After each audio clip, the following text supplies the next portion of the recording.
Well, hello, everyone. Hi, Samurai. Hello, King. Hi, Katsu. Hi, Necro.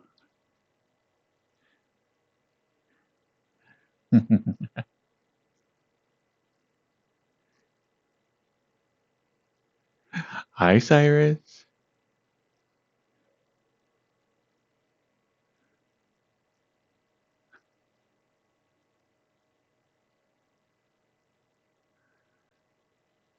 Hi, Dirges.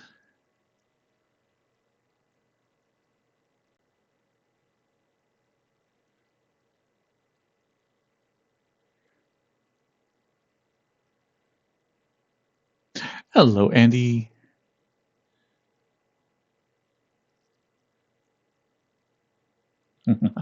Doing pretty good. I'm was running right up to the wire today on getting the stream started on time. I found a new whoopsie woo, or at least new to me world. So we'll be taking a little bit of a look at it tonight. Hello, Foxtrot. And hello, Sans TikTok.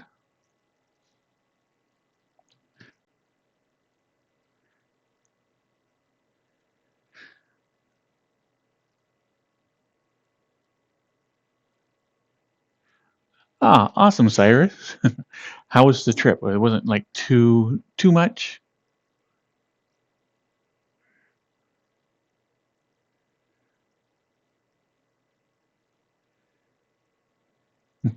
And hi, from Foxy.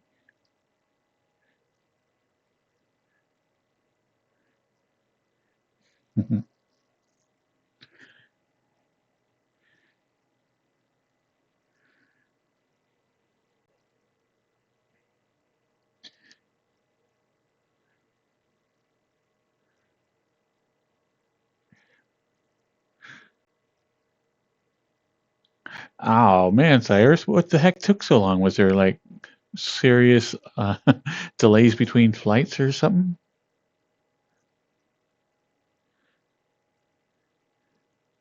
The knee still hurting from when you got in the what was it, a bike accident?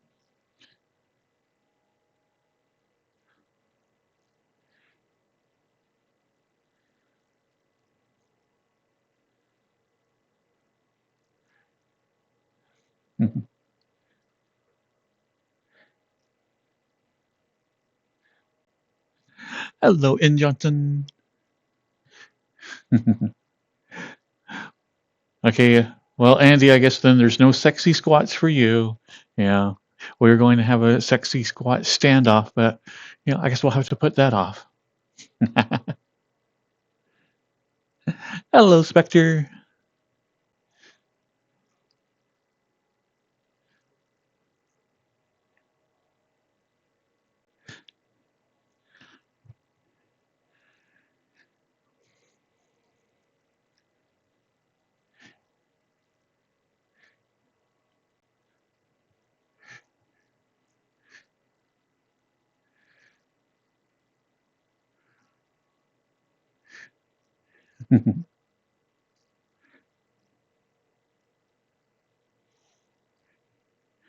So let's see, what did I do? This weekend was um, way unproductive. I think I mentioned I slept a lot of it. Um, and so yesterday, I actually started playing a new game. This one that Spy has been playing, and they were streaming it yesterday in the Discord. And I'm having a lot of fun with that, but it's still early access.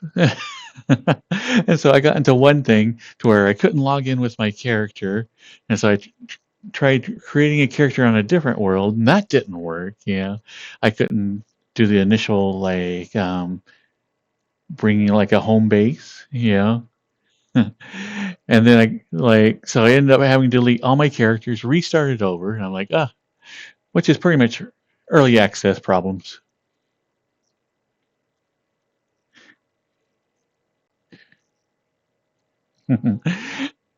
I know Necro is like I'll never finish Final Fantasy 14 because like I'll play for like a couple of days and then I'm like, I could play this other game for just a little while and I'll go right back to playing Final Fantasy 14. I'm sure. And a month will go by and I'll be like, oh man, I need to play that game. I'm getting charged for it every month, so then I'll go play another couple of days and do the same thing over and over.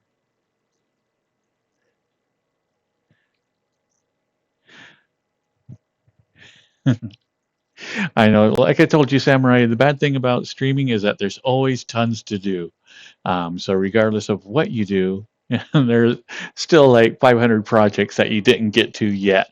You just kind of have to let yourself be accepting that, okay, I only got 2 or 3 of those steps done.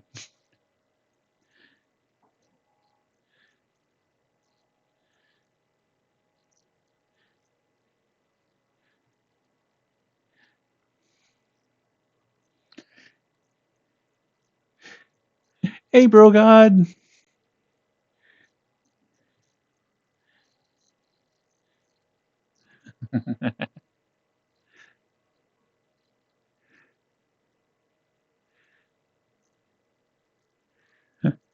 So how you doing tonight, bro?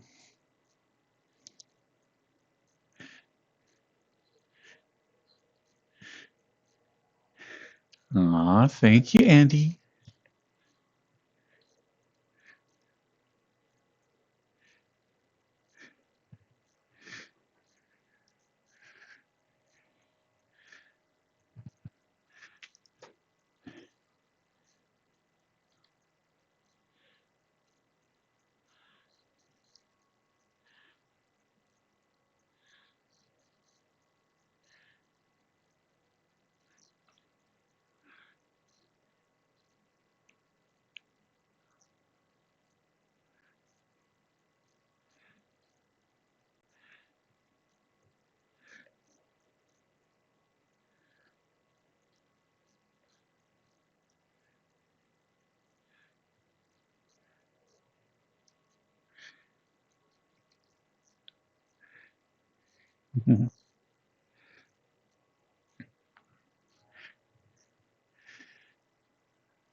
Welcome, Squiddy dude.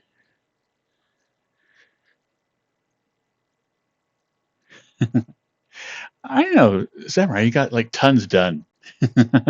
Give yourself a break.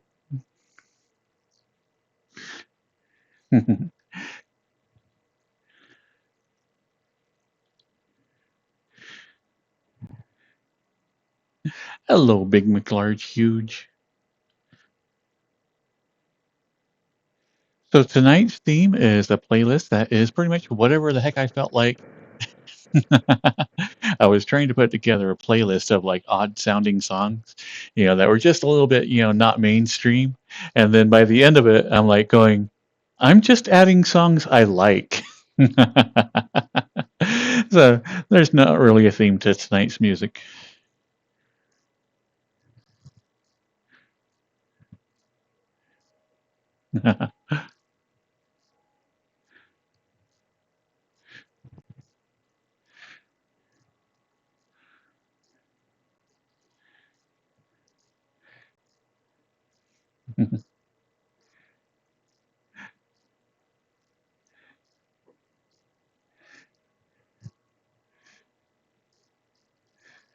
I don't have very many yeehaw songs. I have a couple of bluegrass ones that I really, really like.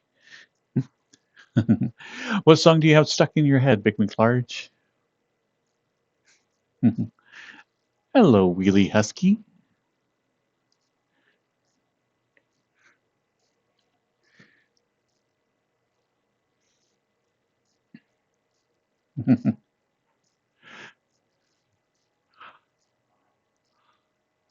I don't think this one's in that playlist. Well, I have it in several other different playlists, but I don't think it's in this one. Rocky Horror Picture is one of my favorites, and like it is a fun one to dance along to.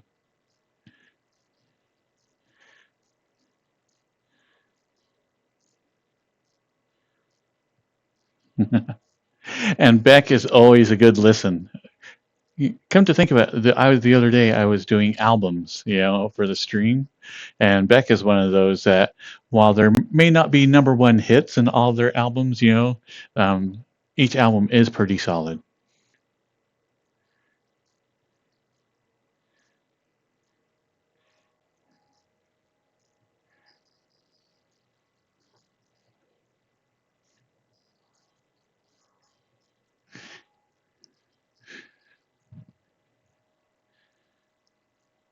Hello, Chosen Ghost.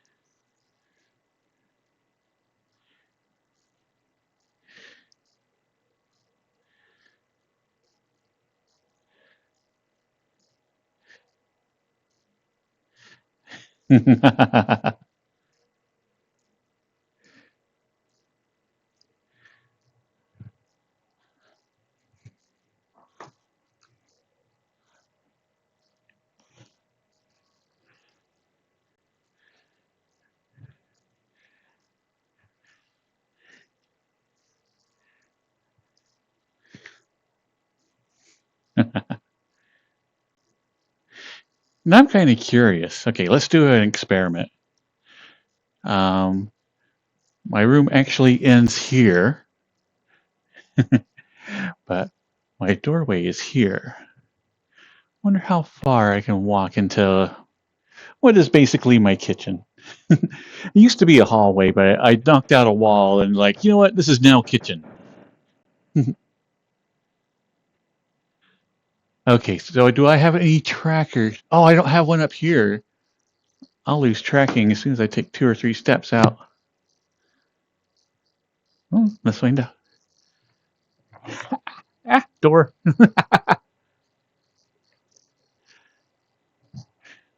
I lost tracking there. Okay, well, I can take a couple of steps out my door.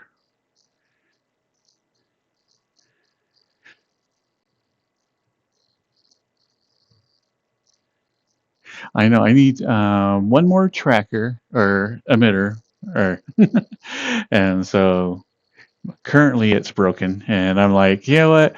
The fourth one really didn't add a lot of resolution to all my tracking, so I don't know if I want to spend the money on getting another fourth one because, like I said, it does add a little bit of depth or resolution to the movements, but it's not a huge improvement like having a third one is.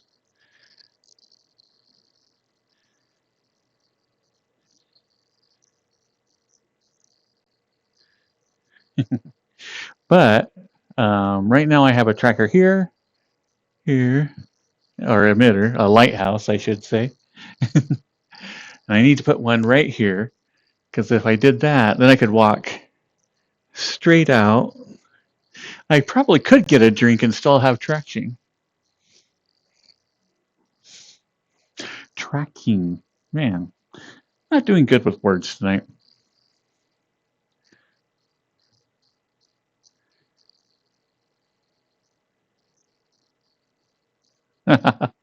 No worries, Wolf Queen. It's all good.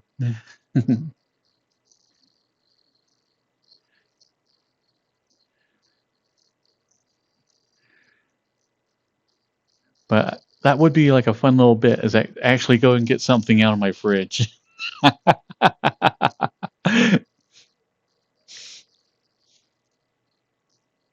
And I just inhaled something. Blah, blah. Sorry. Blah, blah, blah, blah.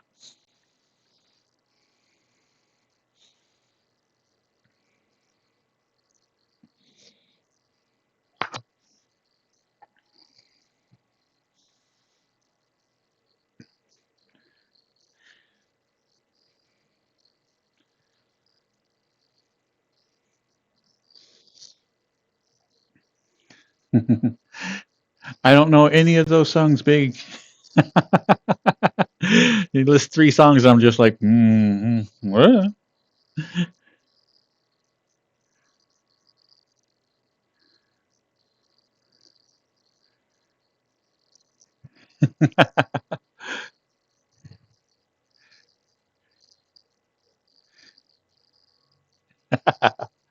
Well, my fridge, let's see if I could get to it. It'd be straight out this way and then slightly a little bit over. And I've got kind of a wall out there that's still part of the hallway that I tore down.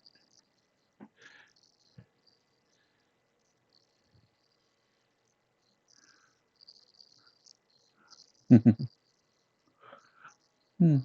I'm sure they're probably good songs. It's just I don't listen to much country unless it kind of crosses over to top 40.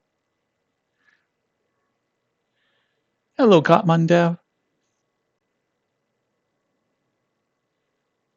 Hmm. Aw, thank you, Spy. 18 months. That means we've had two stream babies now, Spy.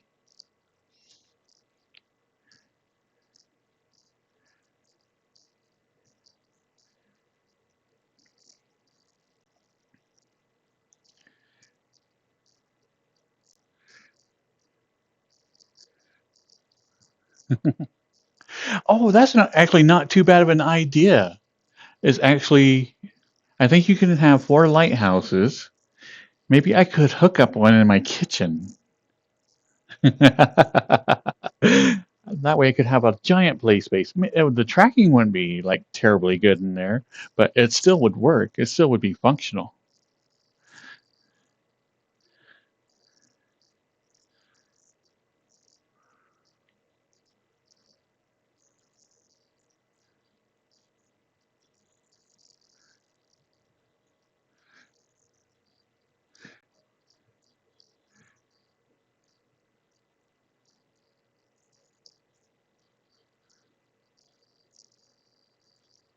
Oh no, I made the mistake of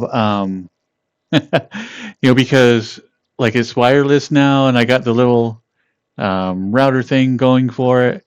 So I decided to set up my entire house as a play space, which sounds really good until like you go to use the bathroom and you realize, you know what, my headset is still tracking my head, and like my body might, like my arms and legs might not be tracking because it doesn't have the emitters, but yeah, the headset still knows where I'm at. So you can actually, yeah. If I decide to sit down in another room, then you could actually see me sit down and, so I'm like, yeah, that's probably not a great idea. I'm going to probably want to take off like the bathroom from my play space area. Probably just a little bit too much information. We don't need that much reality in our VR.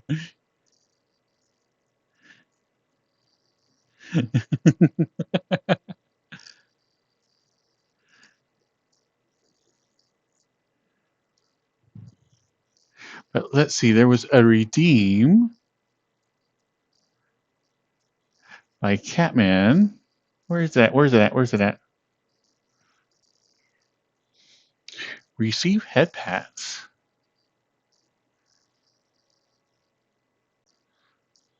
Hmm. Come here, Catman. Aw, Catman. Come here, you little cutie. Aw,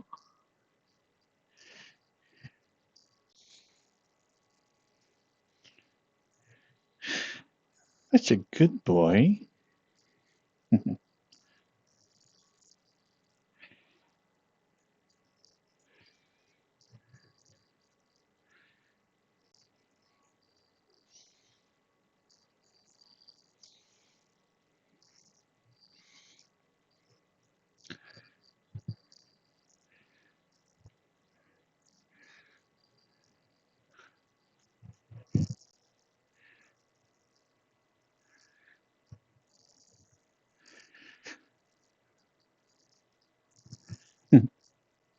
Well, that's what I'm thinking now is that I'm like, the three trackers in this room do an excellent job. I am still very happy with three trackers. I might try getting an extra one and setting it up in my kitchen just to see how it works. Because that would be hilarious. We're like, okay, it's drink time. Oh, I forgot drinks. And then just like actually wander around my house and go get something out of the fridge. That'd be great.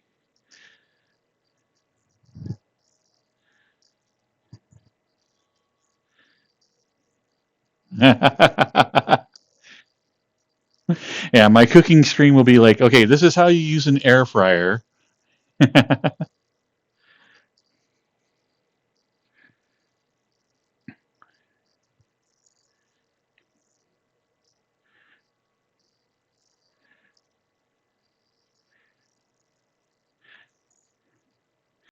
Actually, there was somebody that was streaming and they did a full recreation of their apartment. And it was actually really, really cool. Can't remember who did that. It was like about 2 years ago.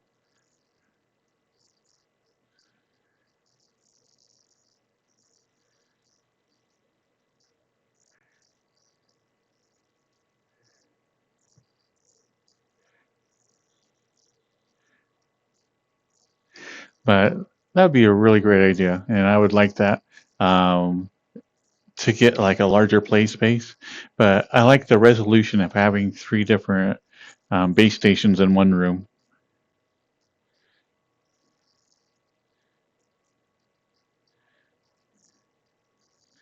Hello, Daring Dragoon.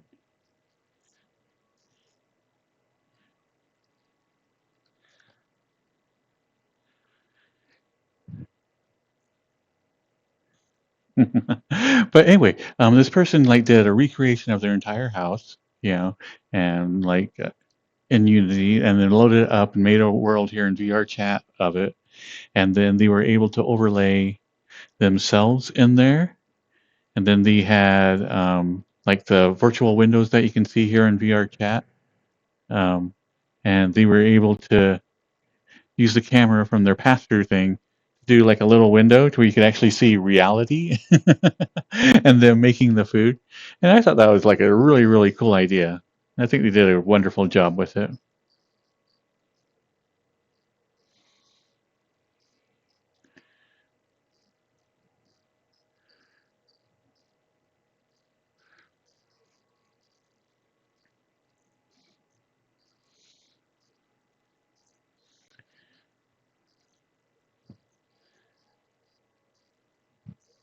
Oh, speaking of neat things that's going on in other people's streams, I know I'm terrible at promoting my own stuff, but let me tell you about other people's stuff.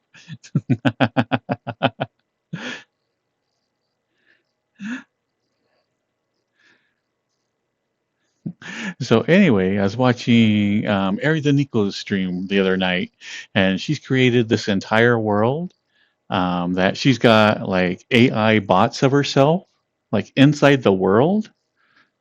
So you can like, she'll have her actual like avatar, you know, hanging out in a spot.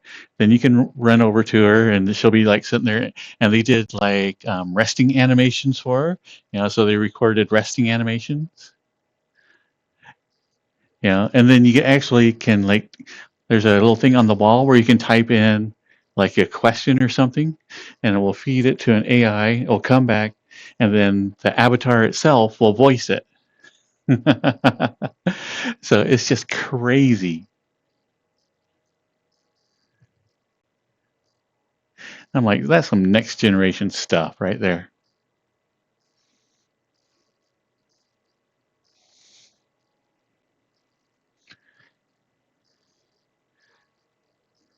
So yeah, definitely need to up my game. I don't think I could do anything that technical though.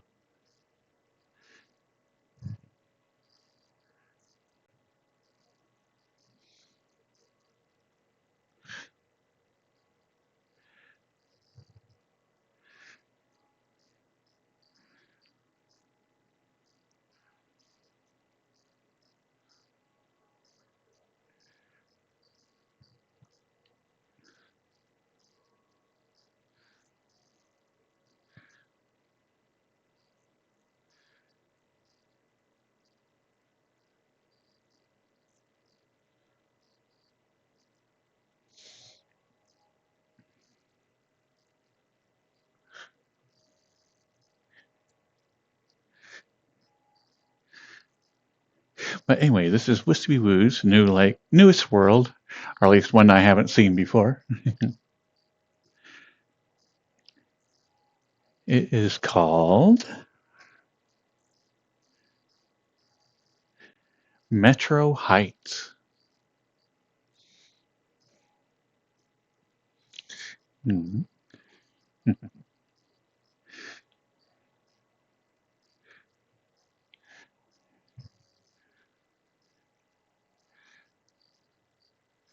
So let's see. Looks like we got a bedroom or a living room of some type over here. Let's start with this room.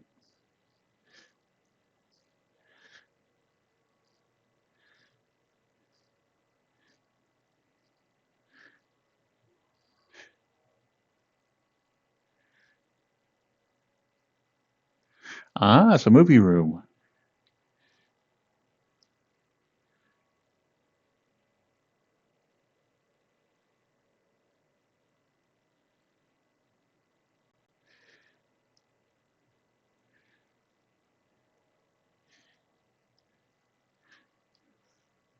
But what I love about these worlds is like how detailed they are, and they're like usually a pretty reasonable size.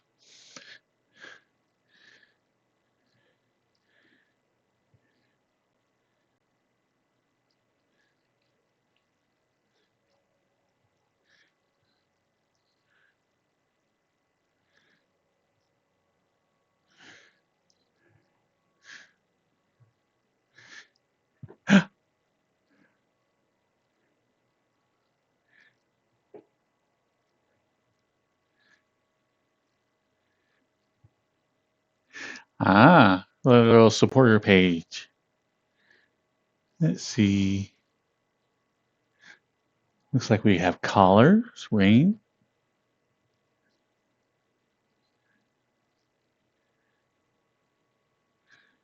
Huh, you can change all the colors again, which is a pretty normal feature for their worlds.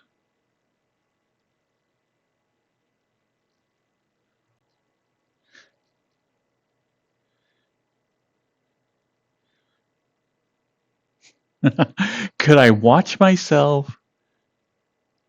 I don't know. I assume you could.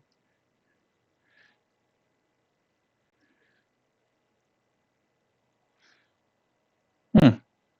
Let me hurry and put that in. We'll find out.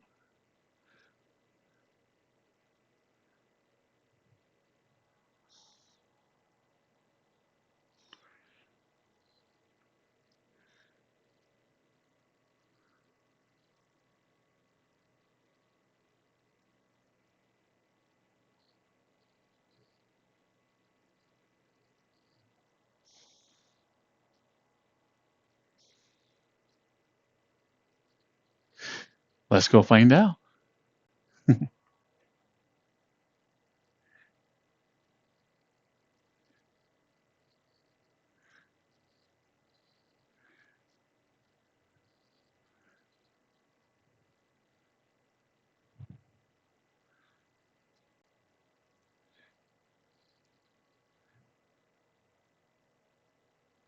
Oh, I got a video error. So sadly, it doesn't look like you can do it from this world.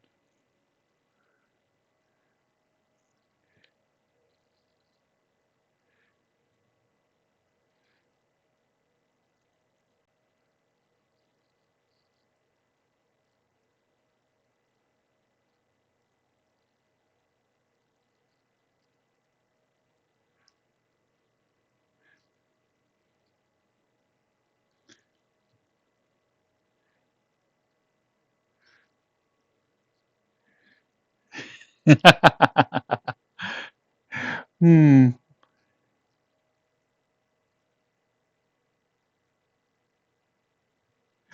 Was there anything that you had to do for it special there, Cyrus? Because I just put in like my normal link that I do use.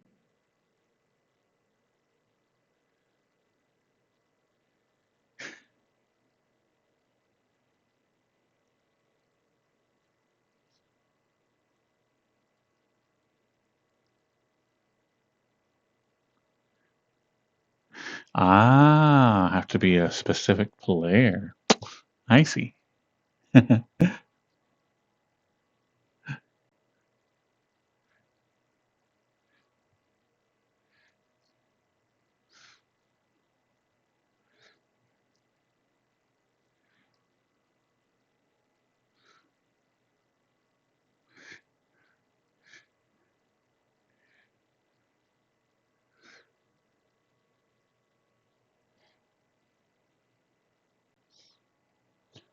Yeah, this is called Sour Times by Portishead.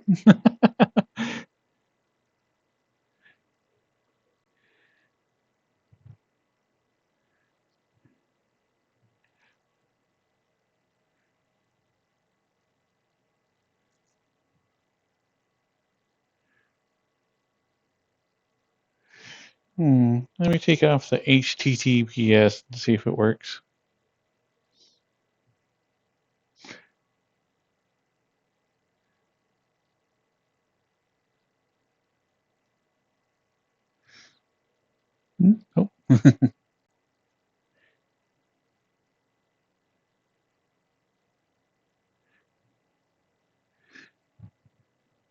Oh. Sadly, no. Stream? Oh. I didn't realize you had to have two different settings for it. Commercial break?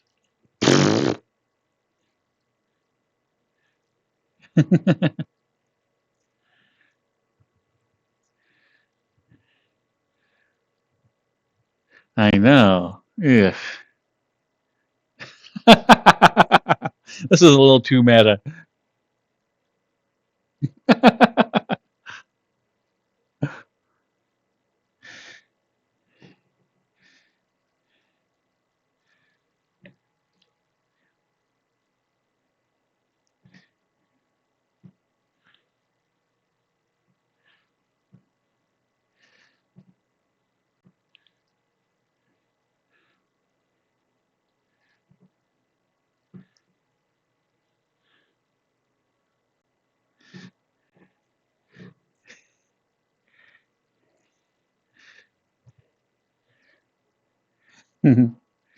What are you thinking, King?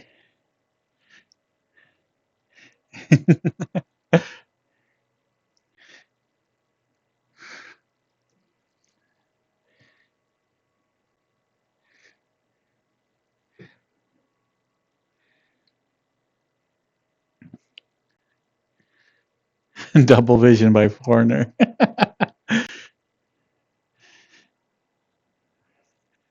Let's see.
Thank you, Desario.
Oh, nice one, Foxy.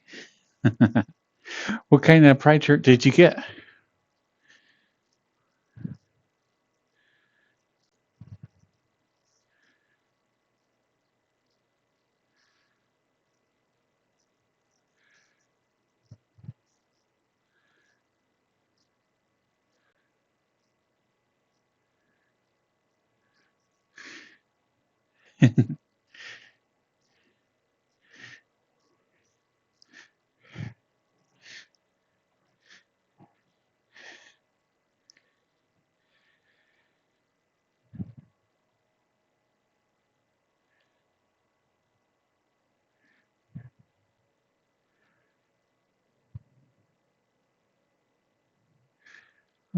Ba-ba-ba-ba-ba-ba-ba.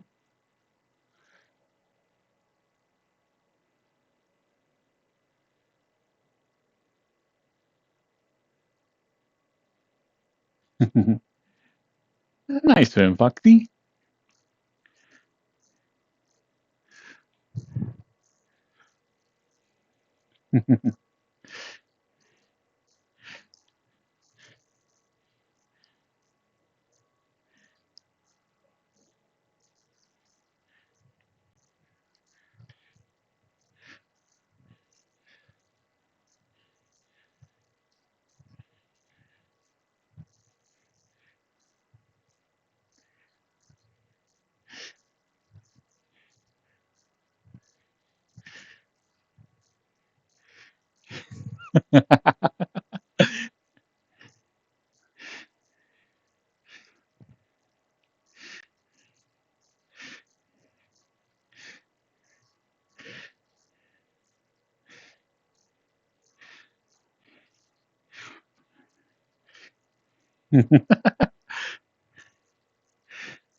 But now we can do finger puppets.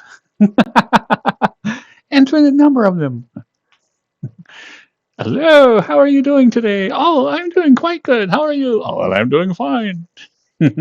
Yeah. Oh, yeah, look at this. Oh.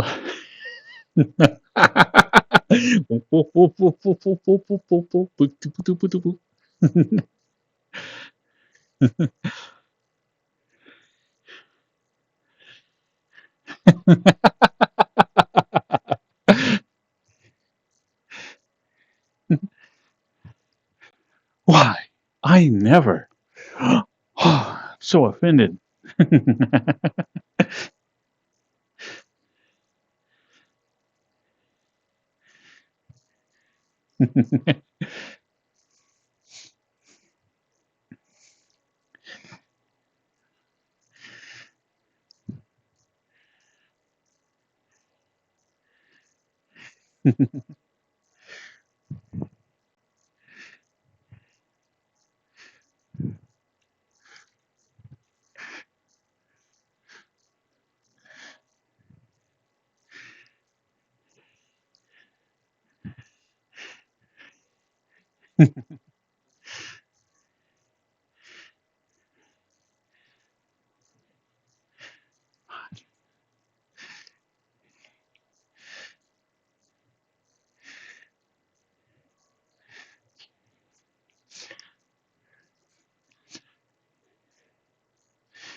Is that an offer, Samurai?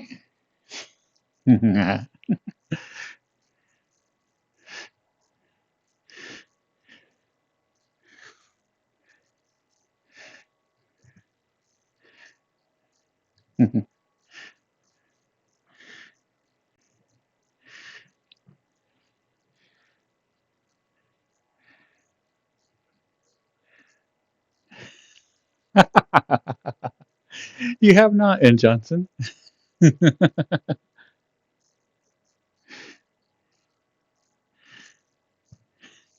that's great. I'm glad that Bob lives on. For those that are not in the know, did a D&D campaign before, or I should say N. Johnson did a D&D campaign, and I had a character that I absolutely loved. That was just a useless magician.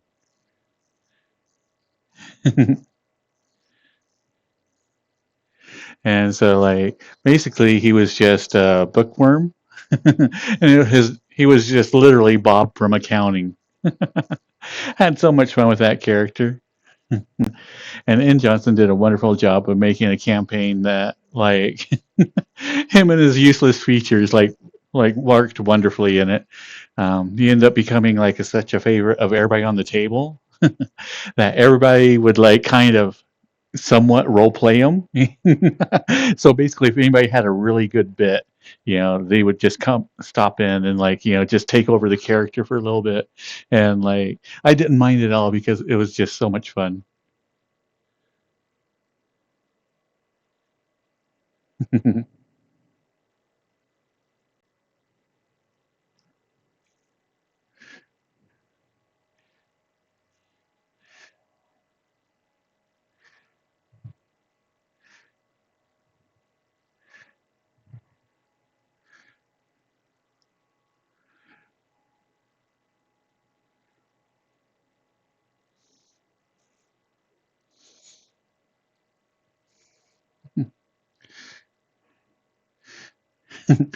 Pretty much Spy. He was a classic like joke character that ended up becoming like I said, the party's favorite, and so had a lot of fun with him. And sadly, I think we completely derailed in Johnson's campaign. Yeah, because it started out somewhat serious, and by the end, it's just like nonstop jokes. Yeah.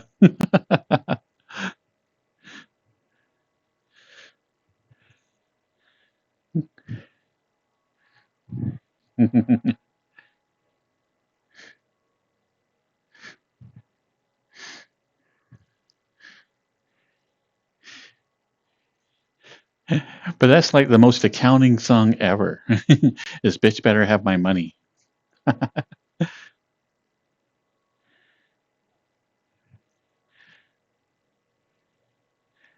Hello, Valor.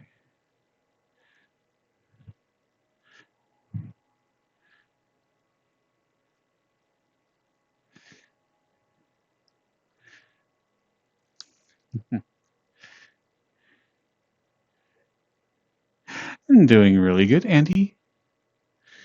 Thank you, Valor.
But this is actually kind of a cool effect.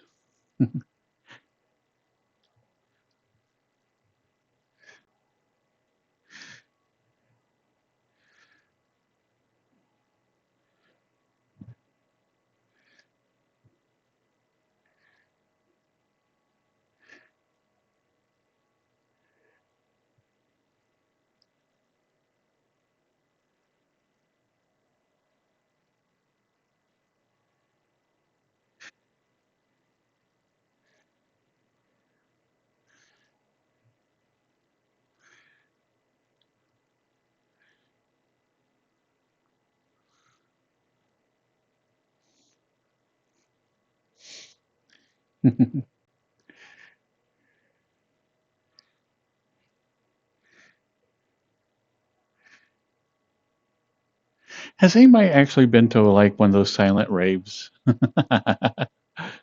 Which I mean, it makes sense, but at the same time, it's like half the fun of like going to a dance club and whatnot is the bass like hitting you, and you can feel the entire thing.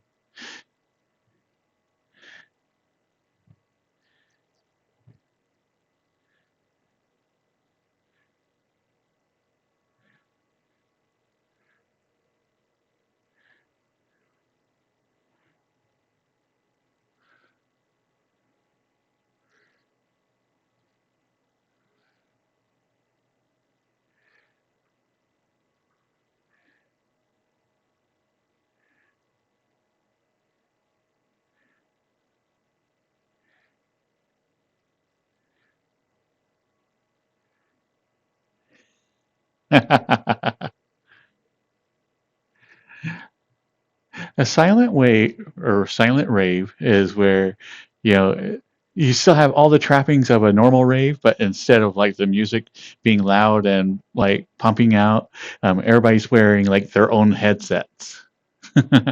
So it's all linked up. Everybody can hear it, like, but it's through their headset. So you don't have to have like all the giant amount of equipment and all the noise complaints and everything else. So you can have them like practically anywhere.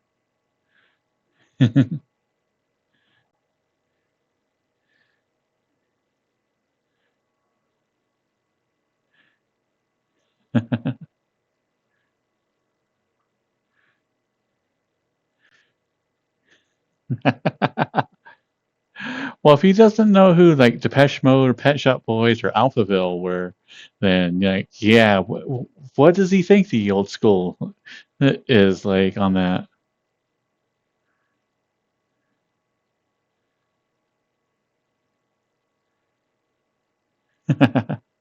Pretty much Samurai is like, yeah, it would just be like the VR raves, except you wouldn't have a headset. Yeah, you wouldn't have the visor. You'd still have that like normal headset, but you wouldn't have the visor.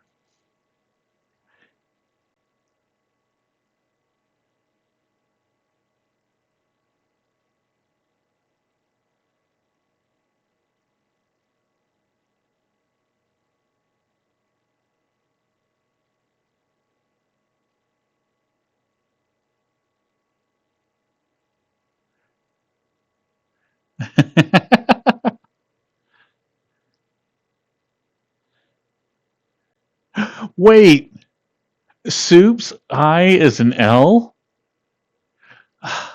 I feel lied to. Ah, ah, man, all of life is a lie.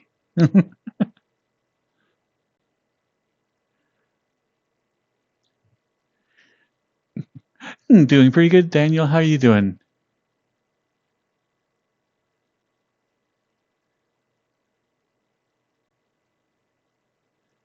Hi, Hagrid.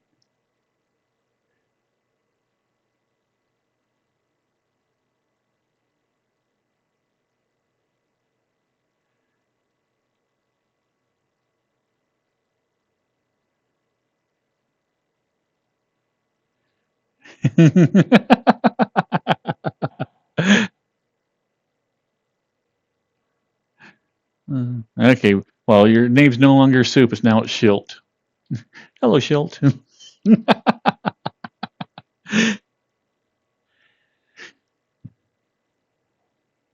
My plans for today is this.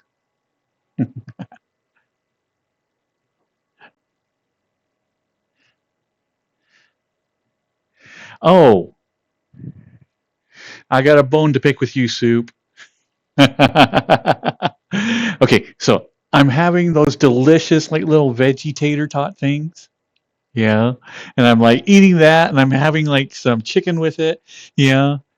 Skinless, boneless chicken. And I'm like, yeah, this is good. And I had cheese on top of the um, tater tots, and I'm just eating it. I'm like, yeah, this is a good meal, blah, blah, blah. Yeah. And then I get done with that, and I'm like, you know what? I kind of want something sweet. So I had applesauce, as like dessert. And then I just realized, but I'm like, wait, I'm eating healthy. Soup has tricked me into eating healthy. That rat bastard. Basically, what I had was broccoli and cheese with chicken and a little thing of applesauce. I'm like, oh, that rat bastard. Oh.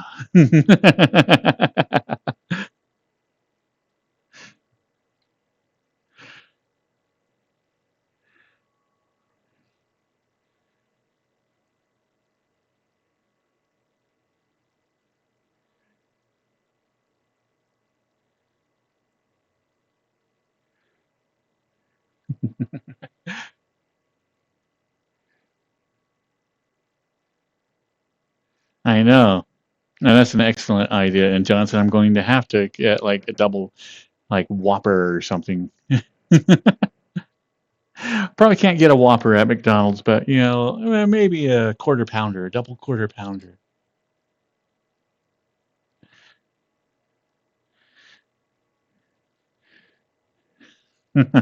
I know. I need like a half pound of bacon stat, so I can drain all the grease and make a nice gravy out of it, and then just dip the bacon in it.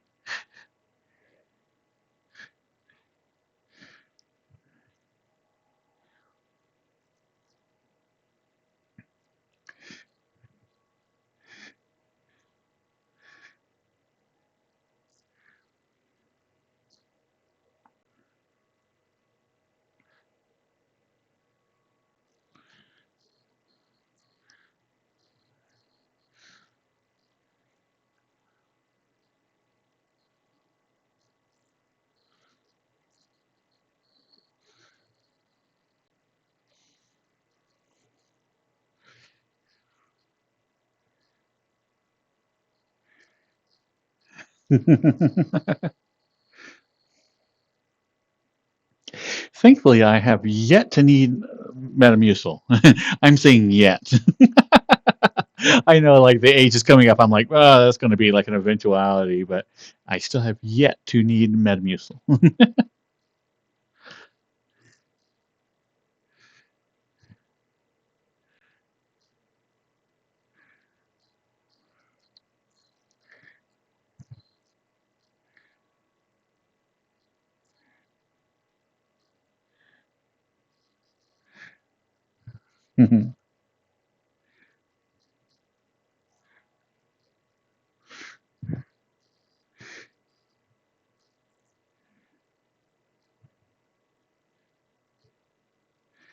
Ozzy, no more tears. Of course,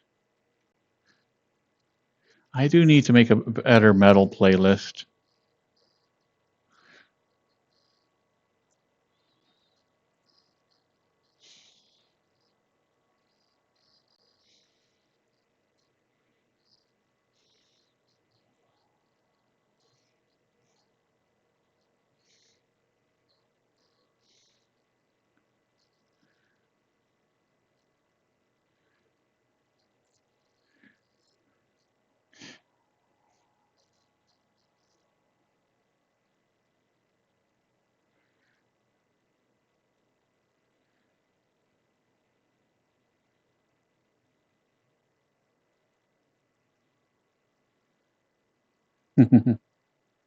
What are you thinking, Stu?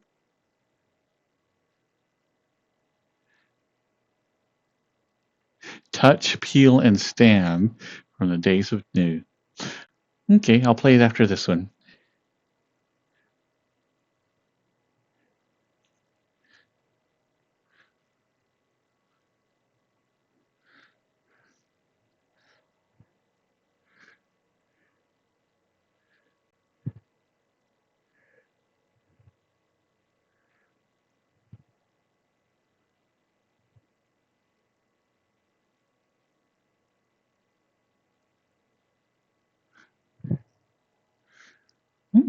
A little dark in here.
Oh, I'm in a bed. I'm like, what's going on?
Touch, peel, and stand from Days of the New.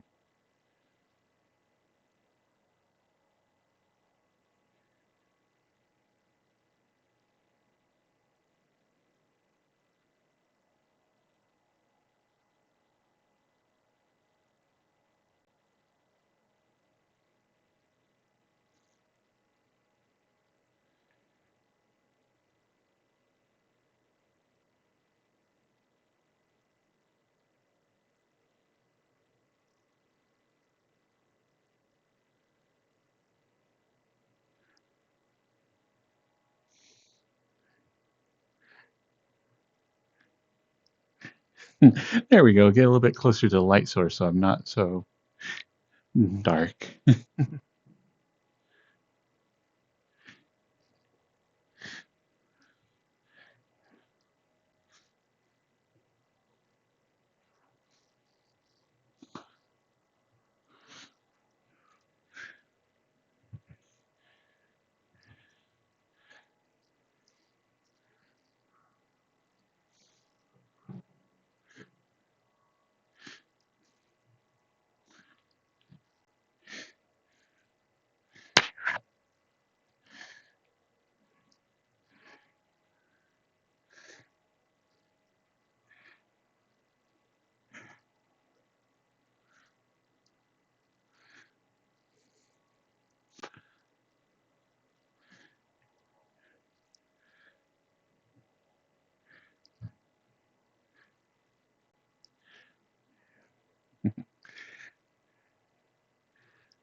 Every time I'm in this avatar, I'm like, I need to switch my battery pack to like my chest, so that way I'll dodge it. I won't accidentally hit things as my arms are coming up.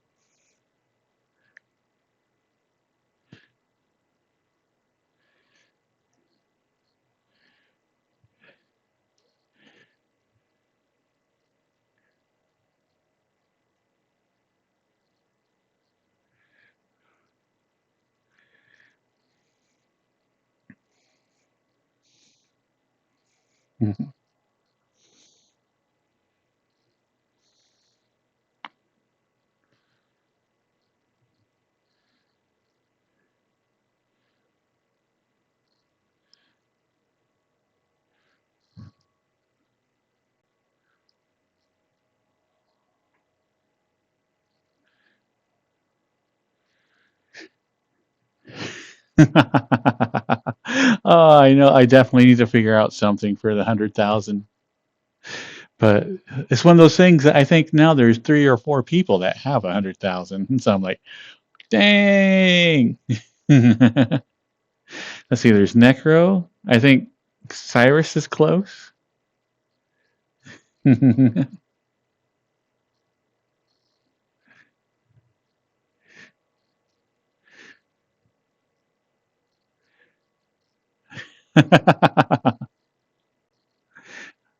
I know. I should just get like a. When I put on a female avatar, just get like a fake bra or something. I'll be like, oh yeah, okay.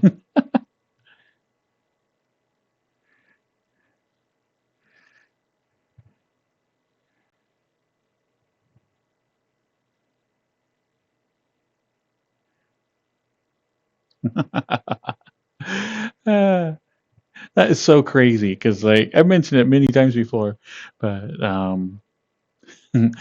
super sexy is supposed to be like the ultimate prize. Yeah, that 5,000 just blows my mind that we spent enough time together for people to have 179,000. Dang.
Let's see, where is my other playlist? Ba-ba-ba-ba.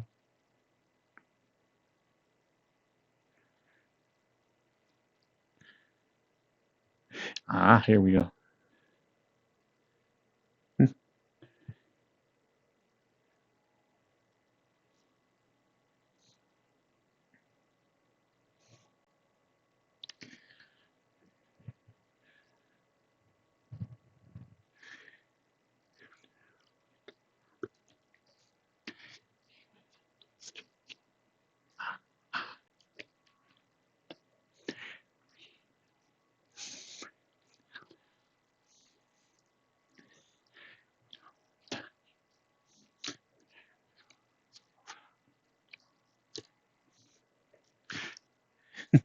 Hello, Fuzzball. How are you doing?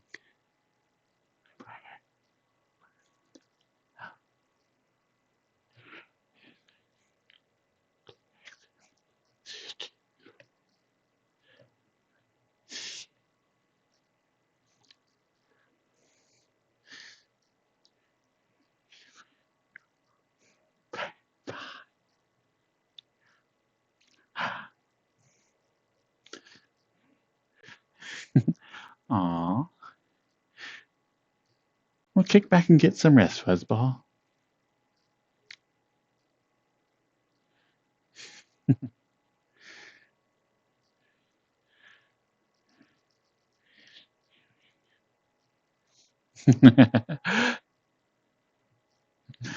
Mm.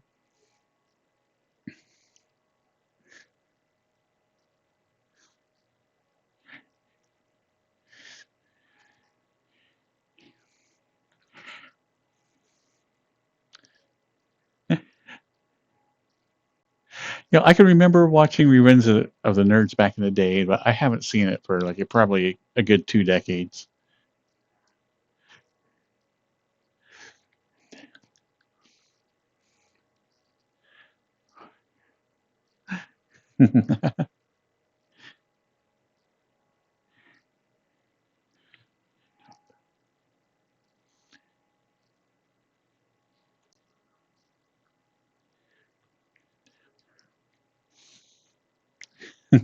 It is kind of funny though, like when you get avatar with facial tracking, is I never realized how much I smile.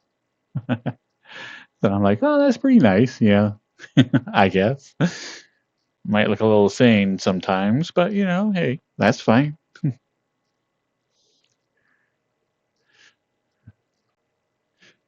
Yeah, we can watch Revenge of the Nerds and see how poorly it has aged. Be like, wow, oh, that's definitely a plot point.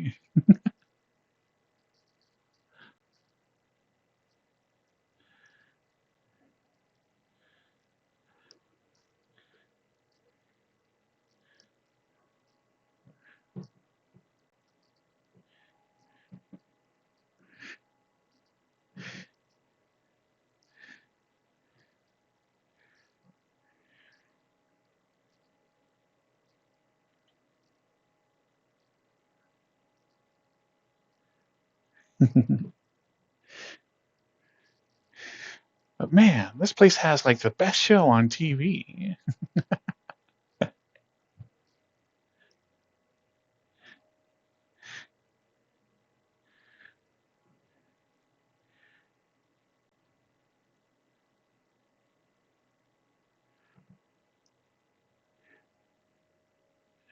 I know Catskills is like that one did surprise me because I can remember, growing up at a similar time as Bill and Ted's, and we use that word all the time, just razzing each other, and it's kind of weird now that like I associate it with like such an offensive, yeah, when at the time we were just dumb, and I don't think any of us had any idea how offensive of a word that was.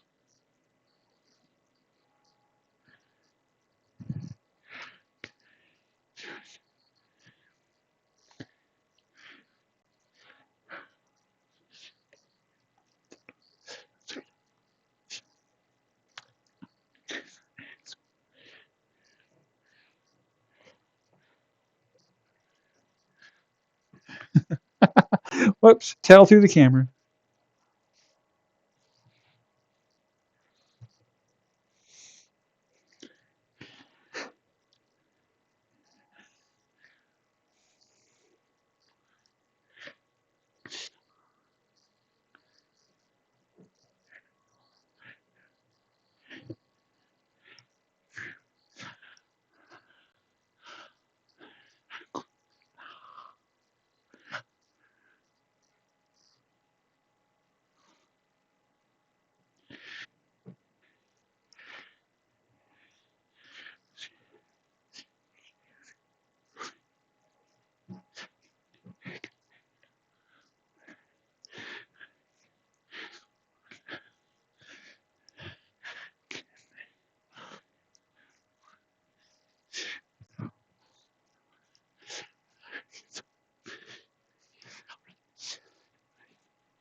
What time is it? Blitzball?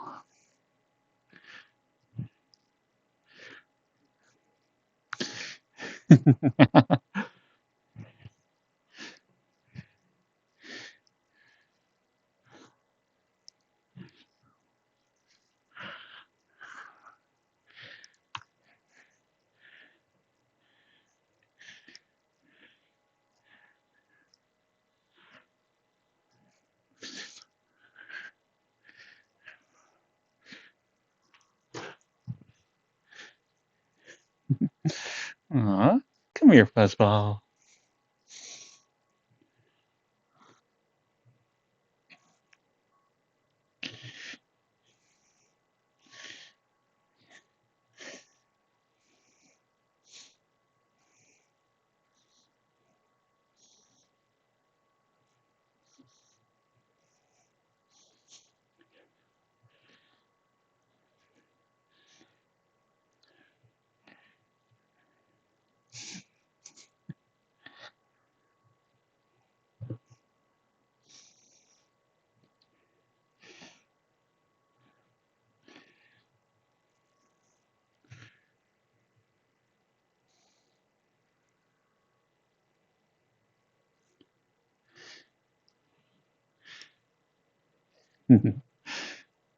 Aw.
Aw, thank you, Fuzzball.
Hello, Hellcat.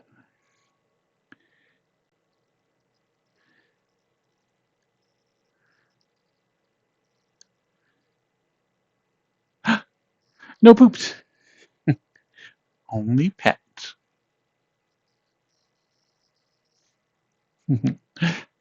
Hi, Logan.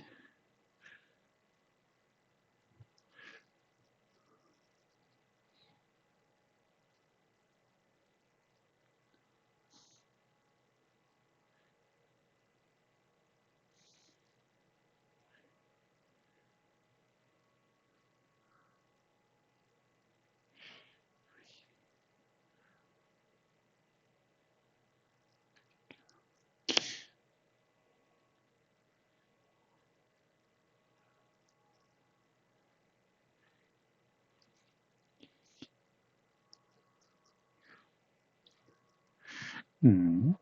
Thank you, Squiddy dude.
Hello, baby dragon husky hybrid.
Mm.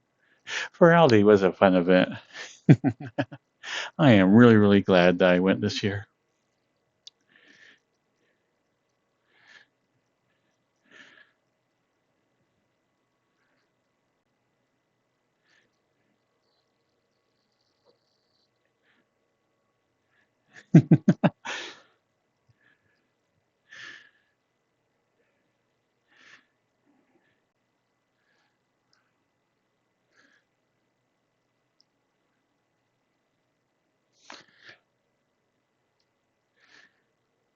Yeah, what was the event entrance fee? I think it was like $25. Yeah, all the good memories and all the fun that we had, I think, was an insane value.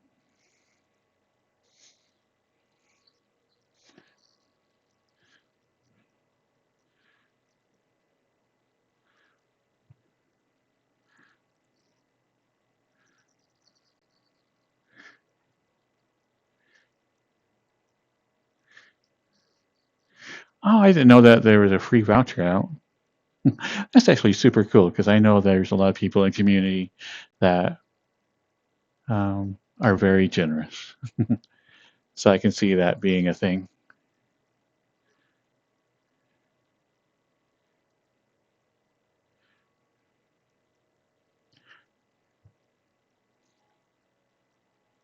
Now I am curious what's out this window.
I mentioned it before, like just a little while ago. It does really surprise me, like when I'm streaming or like playing the game or playing VR chat, how often I am smiling. You know, you just don't think about it, but yeah, it's that your avatar does give you away now that you have face tracking.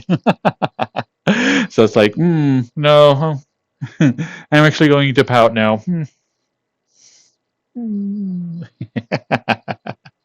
Eh, well, maybe one day I'll be able to use that face in sincerity.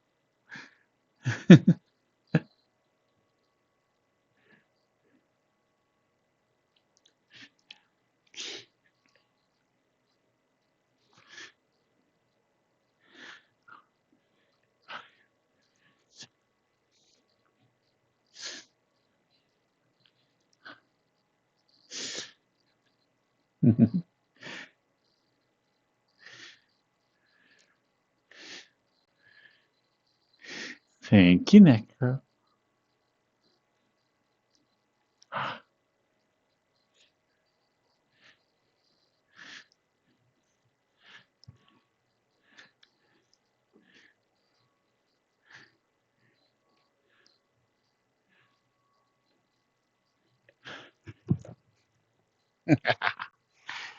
Mm,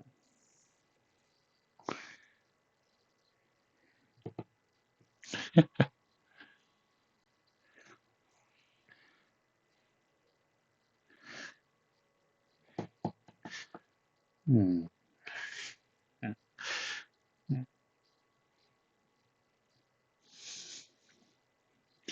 Sorry, Necro, you were just too adorable. Had to come and pounce on you a little bit.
That's true. I need to work on my frowning skills.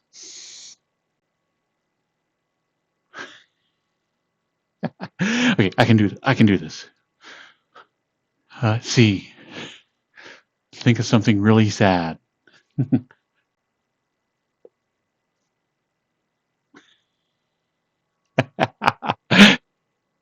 Okay, really sad things make me laugh. An orphanage on fire. Oh, wait, I mean, oh.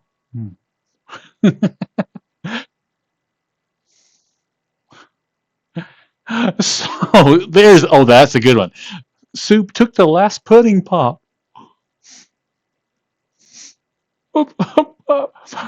My pudding pop. My pudding pop. Oh.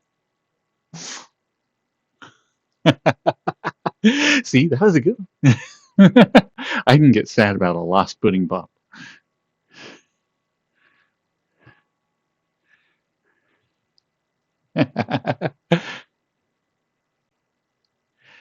Dead puppies aren't much fun. Okay, as much as I love this song, we're now going to have to play Dead Puppies.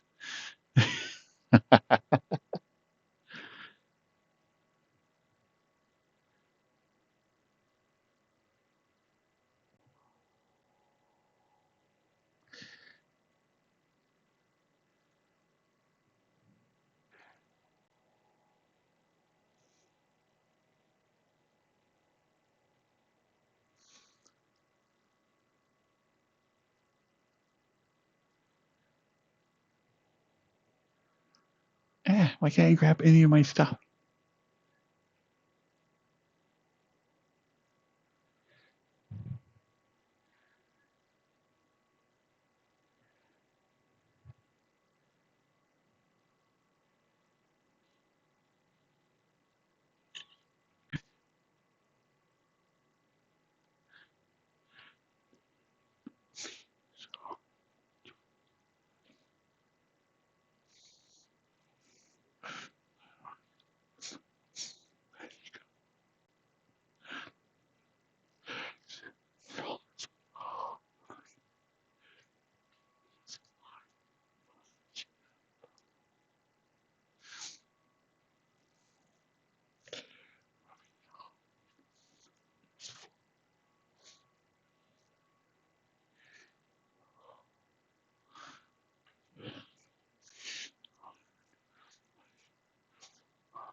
Uh,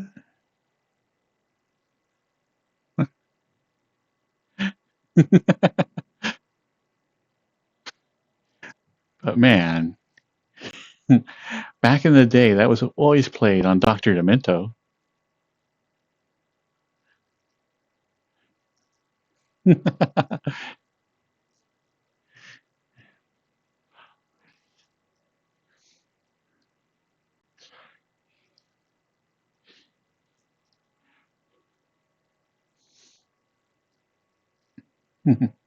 Yeah, I can remember. I think it was Sunday nights. was like my brothers and I, like, we had a TV down in our room, like a little black and white one. And yeah, like that was I don't even know where it was from. Like, it was well past the day of black and white TV, but for whatever reason, we had like a little black and white TV in our room, and so we would always on Sunday nights go to bed early. Like, oh, school's tomorrow. We got to get to bed. Don't worry about us. We're just going to go to sleep. But what happened is that on PBS, they were playing Benny Hill and Monty Python. And so we get to watch Benny Hill, Monty Python, switch over to the radio to Dr. Demento, and we would just be able to listen to like stupid songs for another 2 hours. And we'd always be dragging butt the next day, because we stayed up to like 1 or 2 a.m., like every Sunday night.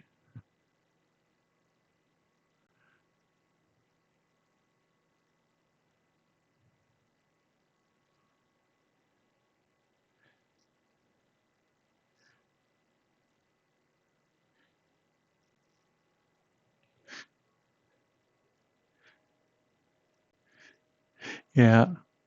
So it was, if I remember right, it was Doctor Who that led into it. Then it was Monty Python, and then Benny Hill, and then we would switch over to Doctor Demento after those shows were done.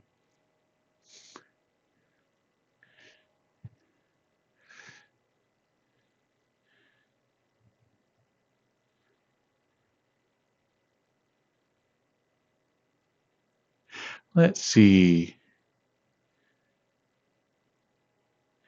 I grew up with 4 siblings, and then about my teen years, like my mom got remarried to my stepfather, and I had 3 step siblings.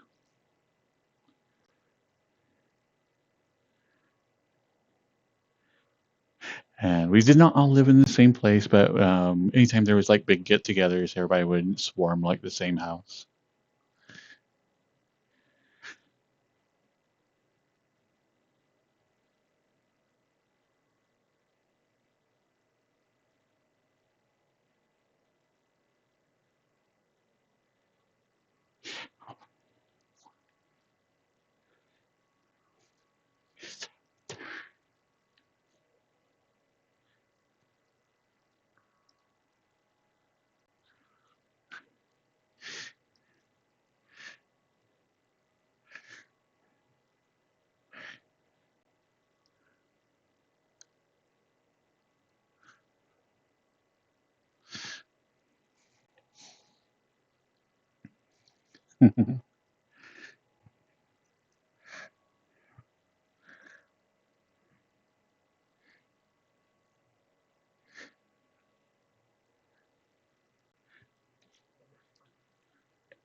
But yeah, grew up in a larger family. So that was kind of interesting.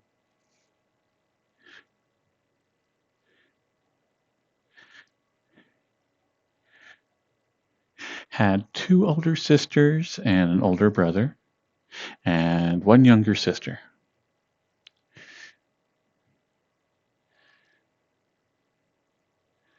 Well, welcome back, Andy. Hopefully you got in a good pump.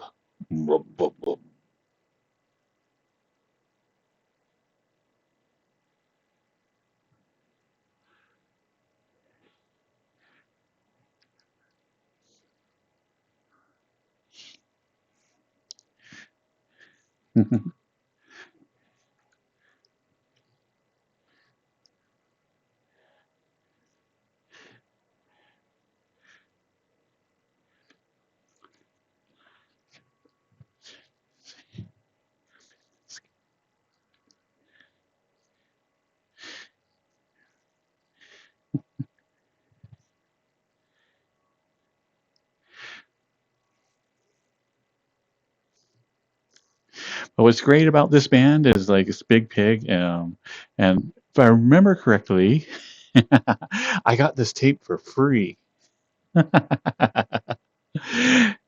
So I'm at my friend's house, and they are like a little bit well off. And so anyway, the sister comes home from college, and like she like gives this tape to my friend, and she's like, "This sucks. Play it if you want, or throw it away. I don't care." And so like my friend like just literally looks at it and goes and chucks it in the trash. And I'm like, you know what? Can I listen to that? I'm curious to see what it was. But it ended up being Big Pig, and Big Pig is an awesome group. So I got the cassette out. This was literally a trash find.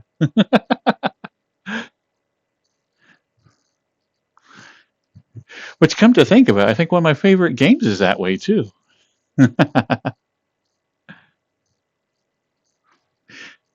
Because my sister did like the in-home nanny thing for a bit, and one time when I was visiting her, she gave me like a game, and she was basically the same story. The kid got it, hated it, and just threw it away. And she's like, "I know it's a brand new game," so she fished it out of the trash.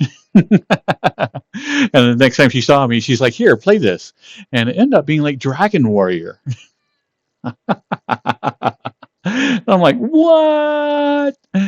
So that was like what, back in the day, that was like an $80-$90 game.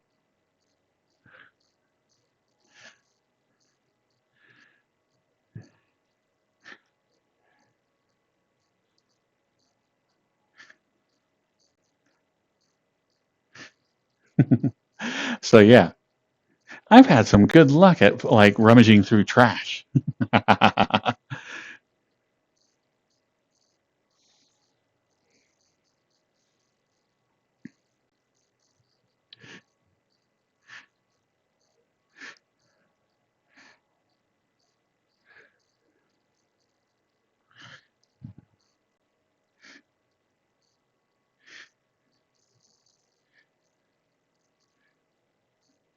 It is Sturgis.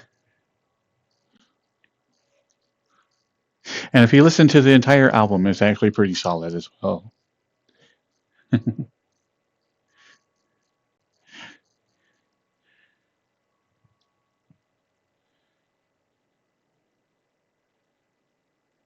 Which, speaking of taking things out of the trash, of course, reminds me of like the porn that you would find.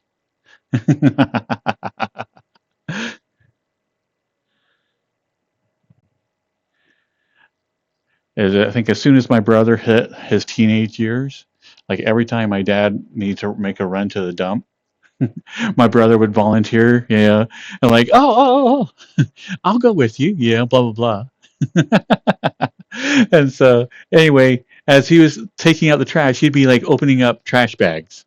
He had like actually a little stick with a, you know, and I think they're supposed to be like picking stuff up with it stick, because it had like a little stake at the end.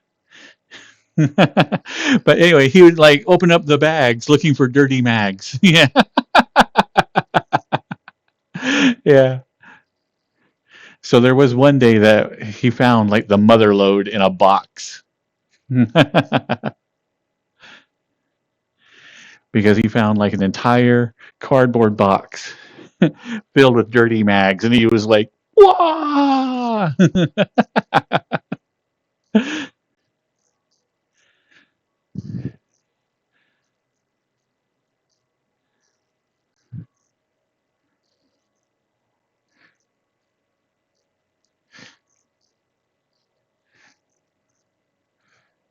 Hello, Chip Resurrected.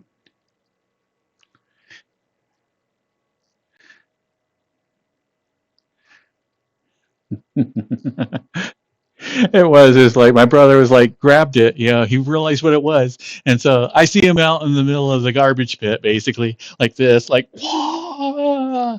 and and I'm just laughing, And then my dad comes around the corner. My brother's like, "Oh, what? Found some Boy Scout magazine." Actually, I don't remember what magazine he was talking about, but somehow he bluffed my dad. Or my dad just knew what it was and he didn't care, which is probably more likely.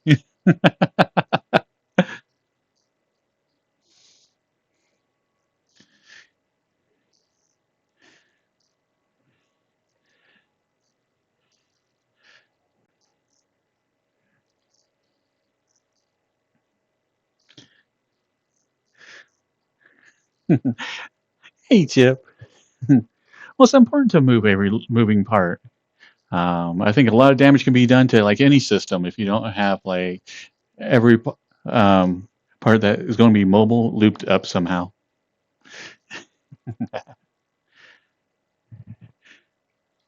Mm.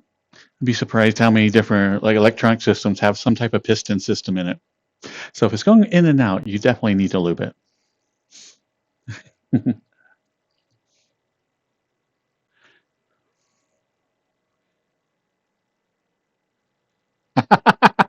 Oh, I can wink. Mm.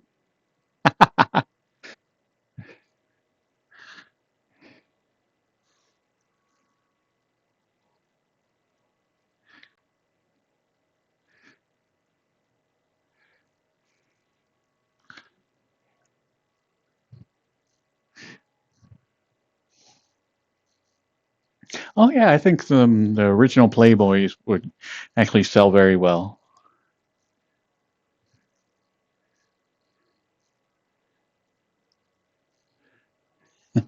But the ones that we found were the good ones. They were like the hustlers and the off-name ones. So cameras were put in weird places. It was always more of a,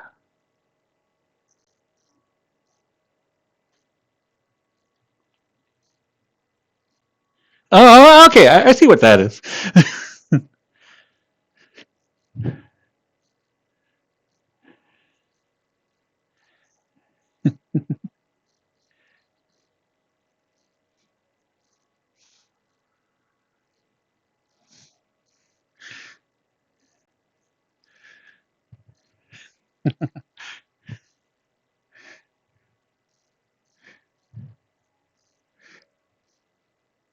Now let's see. It was Hustler. What was the other one? There was the big three back in the day. It was Hustler, Playboy, and yeah, Penthouse. There we go.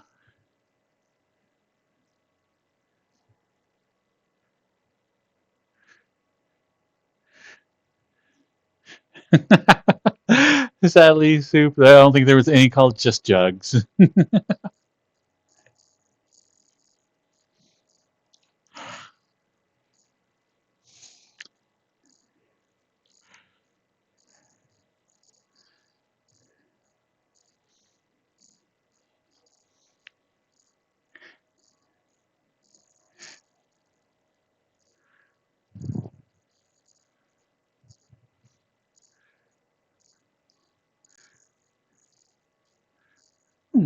Welcome home, Squeaky.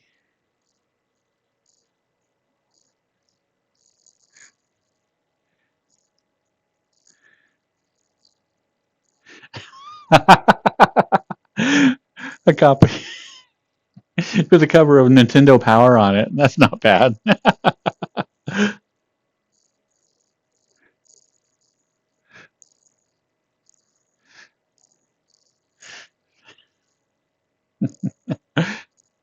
Wait, are you serious, Necro? Jugs was a magazine for pottery enthusiasts?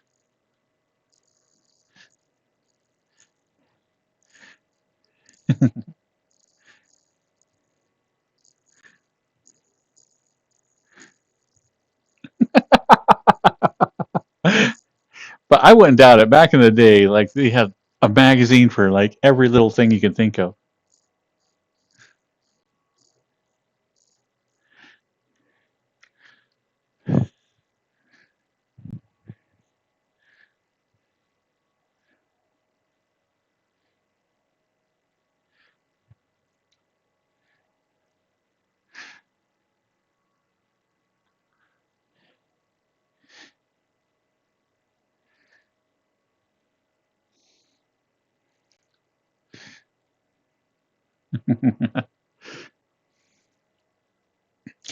Yes, I was that nerd that like I would actually bring comics to school and put them in my book and always be sitting in the back of the class. So like obviously I think they stood a good inch or two taller than the book. Anybody who knew what I was doing, but I just thought it was funny. Man, I can't believe didn't have better luck in high school. I mean, who doesn't like Spider-Man comics? Jeez.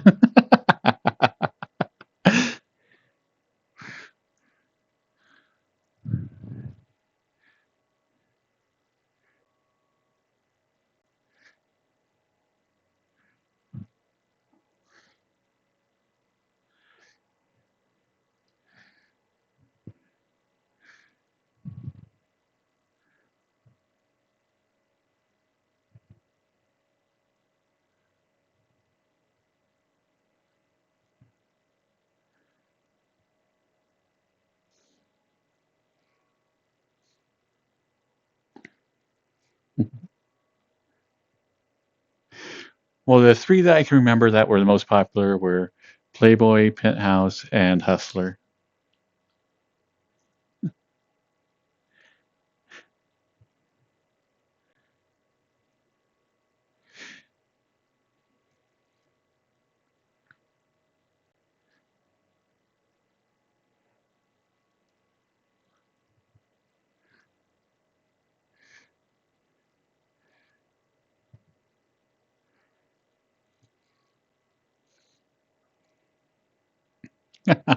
But it's weird to think that you could go to the 7-Eleven before and get porn. Just like, yeah, get a pack of smokes, some wink material, and yeah, and maybe some papers for, cigarettes.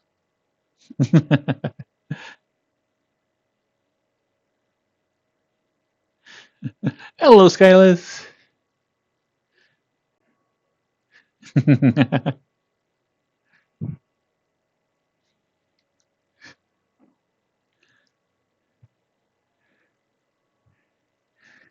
Hello, Lekfurry.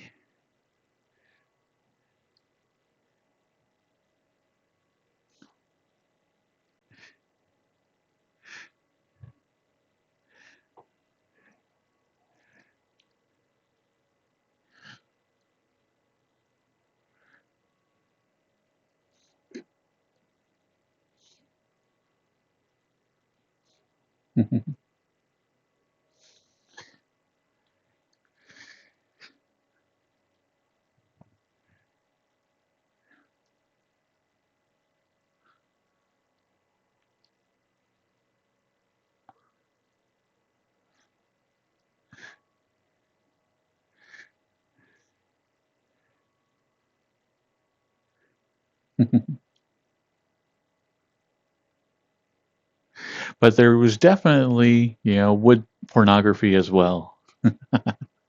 Any place that like had where um, teenagers hung out, there was like porn mag stowed somewhere. It was like kind of actually an interesting time to grow up.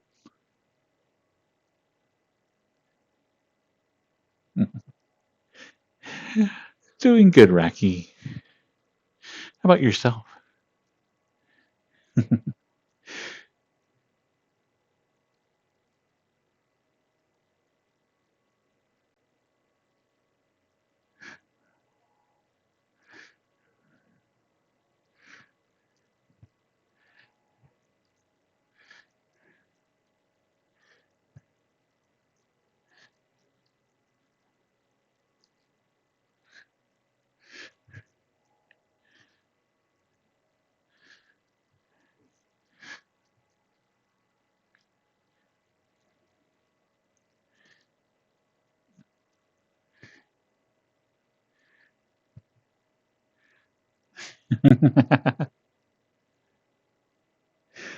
I know, and if you found the porn stash, you didn't take it home, man. Those were the unwritten rules.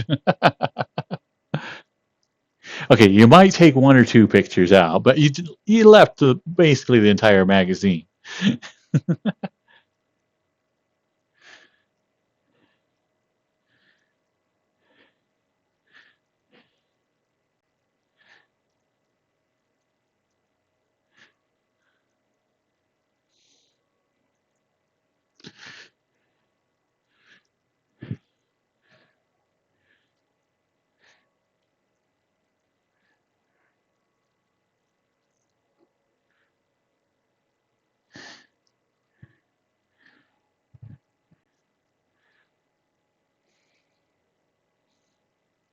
Ah, what are you trying, Lek?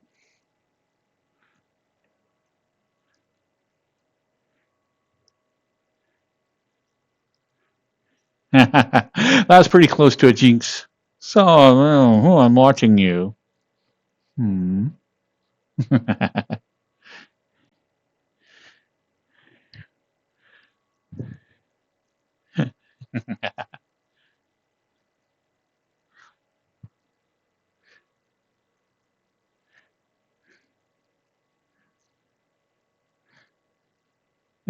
Which I was laughing earlier on Samurai stream. They were streaming and like people would be coming in and like the same way that Samurai would greet him, I'd already be typing out the same words. He'll say it and I'm like, ah, backspace, man. And then have to slightly reword the same greeting.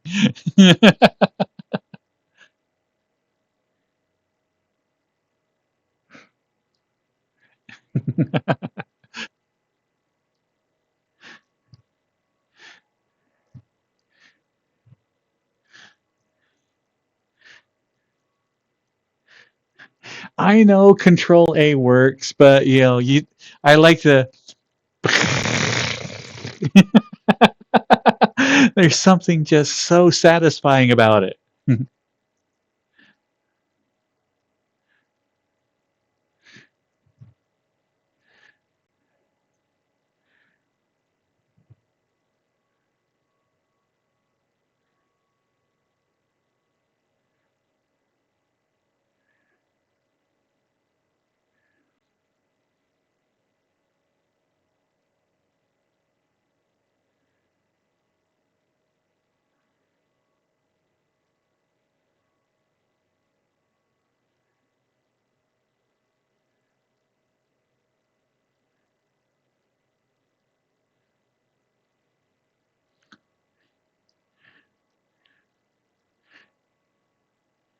Hey, Samurai, have you ever heard about the Pet Shop Boys?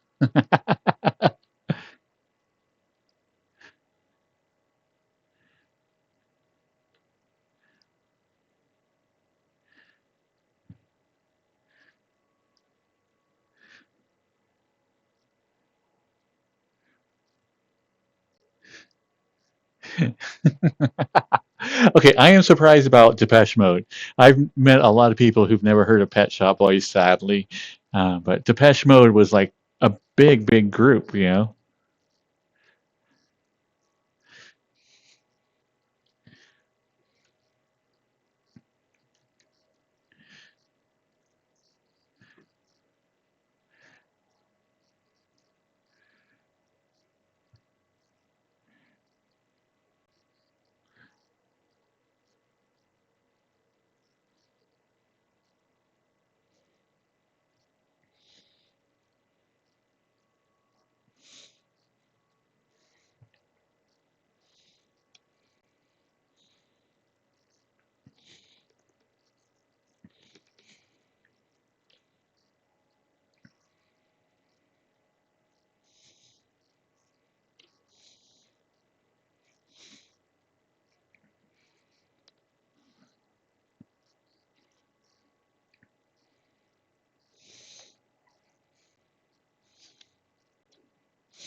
Yeah, slowly getting things how I want.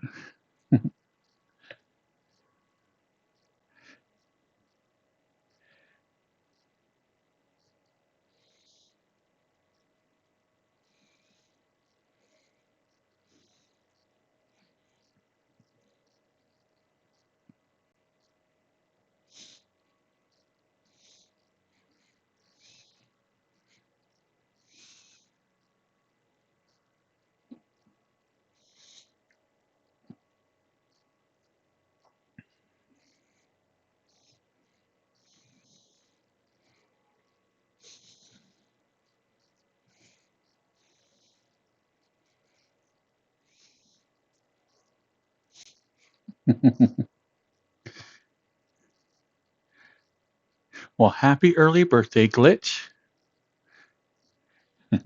You got any plans for the big day?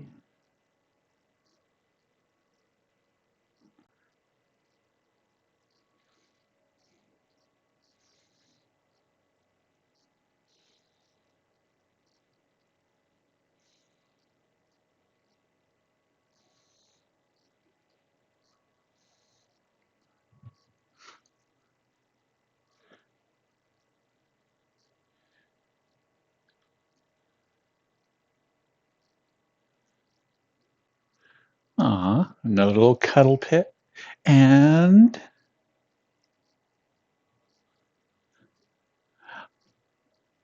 pool table back there.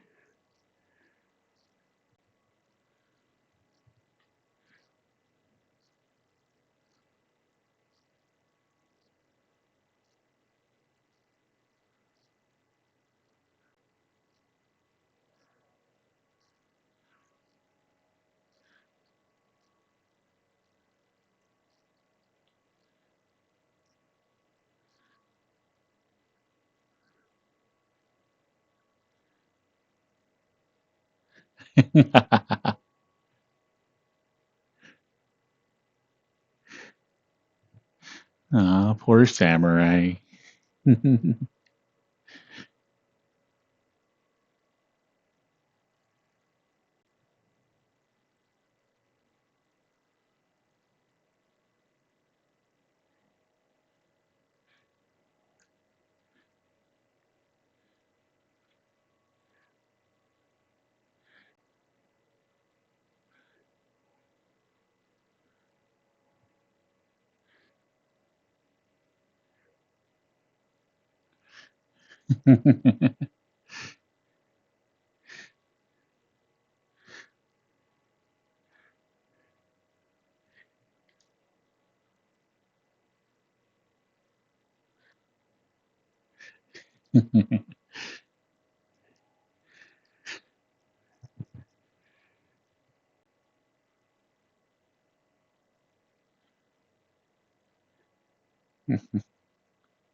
And there is one good thing about living in a smaller town.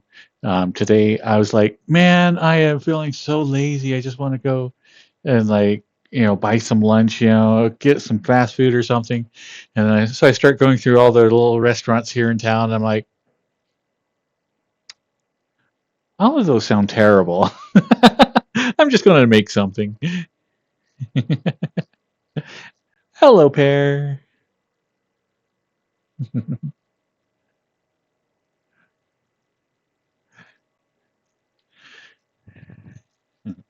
How's the night treating you, Pear?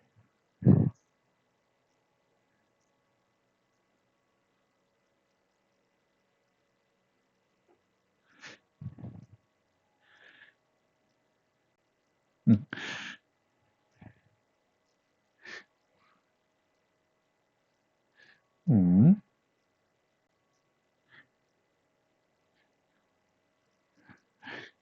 Well, relax, Pear, and get some rest. And we'll sing you off to sleep. Oh, let's see. What is a good song?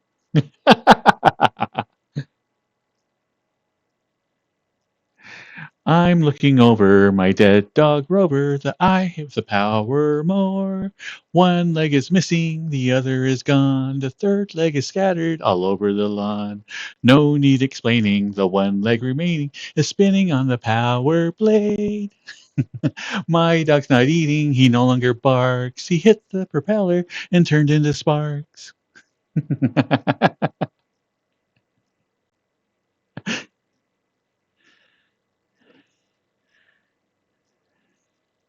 I don't know, I just picked a random song out of my head.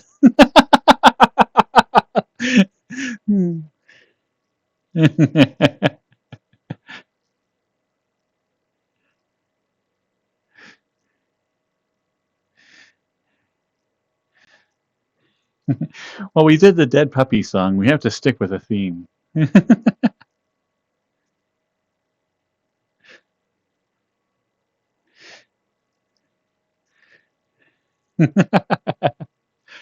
That's true. I could have done milkshakes, bring all the boys to the yard, but yeah.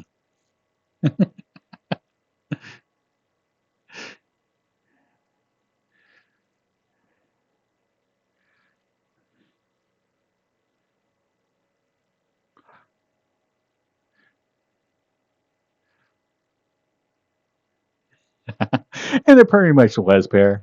I think that's when I put it, like, memorized the lyrics for it.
Hello, Lane.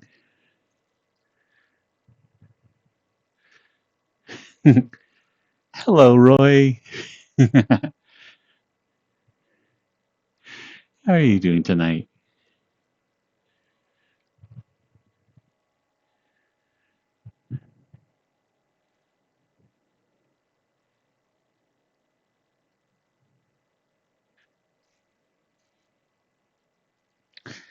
Welcome, pair.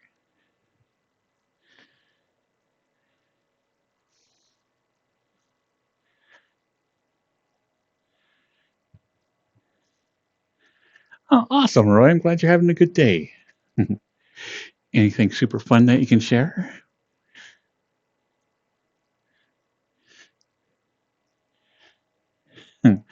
Hello, Vix.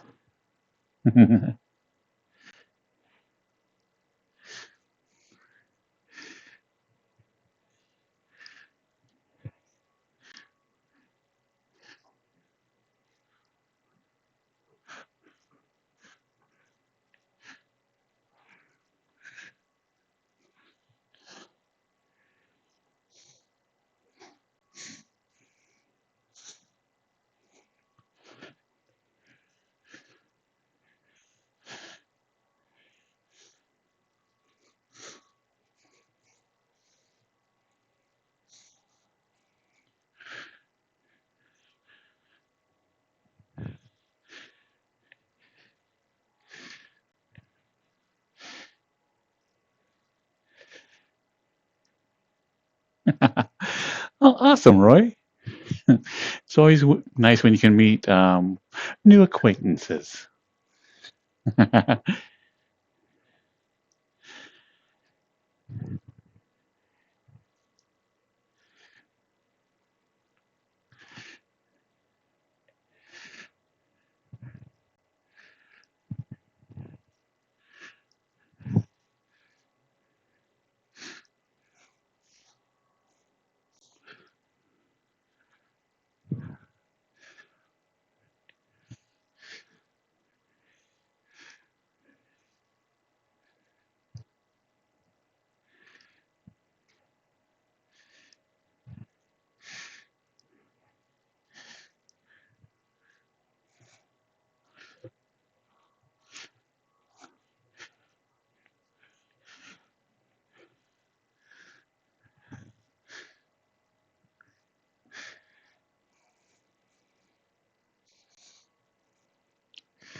Oh, speaking of, are we doing any type of hangout tonight after the stream?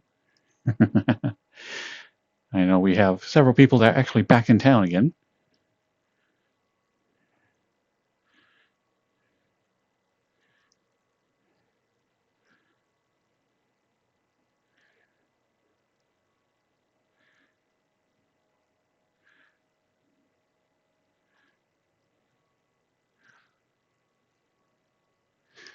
Mm. I have been under the weather the last couple of days, so I missed quite a bit, and I was wondering if everybody's going to be on, so I could like say hi, at least say hi for a bit.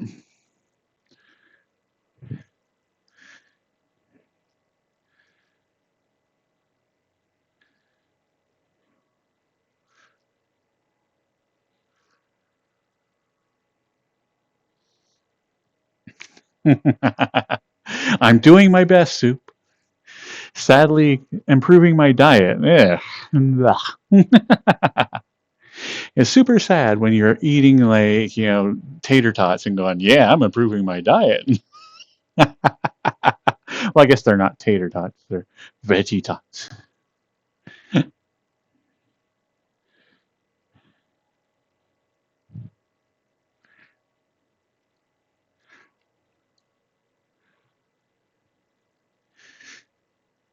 But I'm now out and I'm going to have to try to get some veggie fries next time.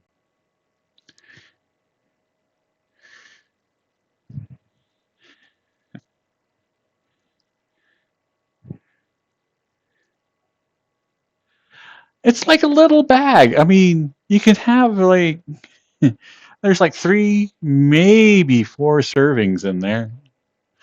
Yeah.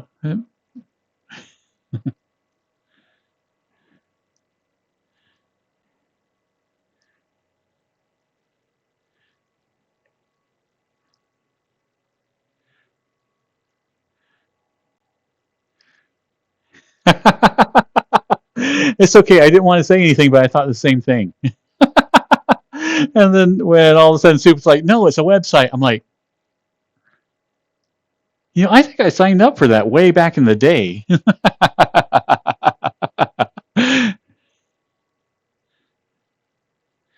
Sadly, I never did put anything on it. And I was actually going through that today. Like, when Soup told you about it on the stream, I went like, oh yeah, I went to the website and started poking around. And of course, the first thing I start doing is like, oh yeah, I'll put some candy on there. Oh, and some sweets. Ooh, look at those crackers. Ooh, Kit Kats from Japan. Hell yeah.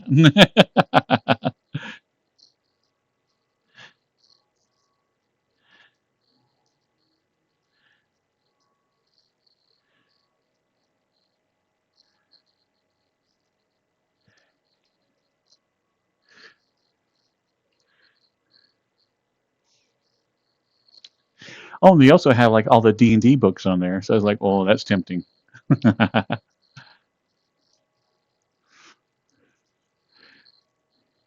And they also had the Thanksgiving dinner sodas. Ah. I want some bacon soda with like some gravy soda with some turkey soda. Mm.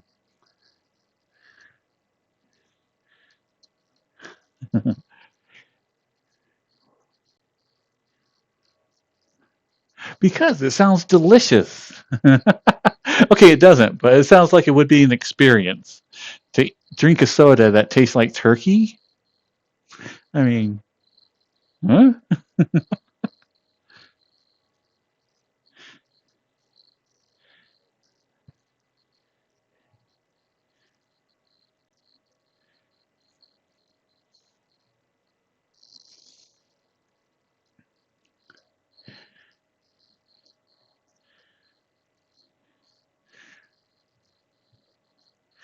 Ah, I'm glad that you can feel the pets fix.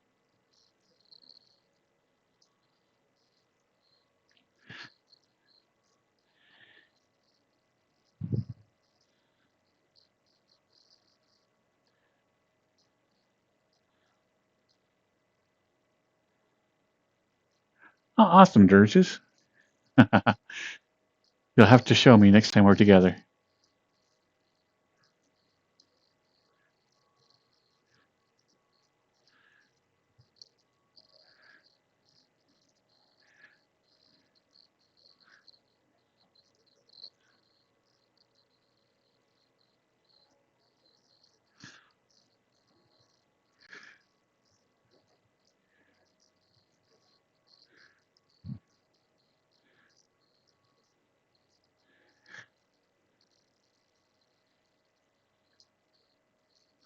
Well, my first character glitched, and so I went to play my second character, and like that one after I put down my land plot, and I couldn't access my plot from the original character.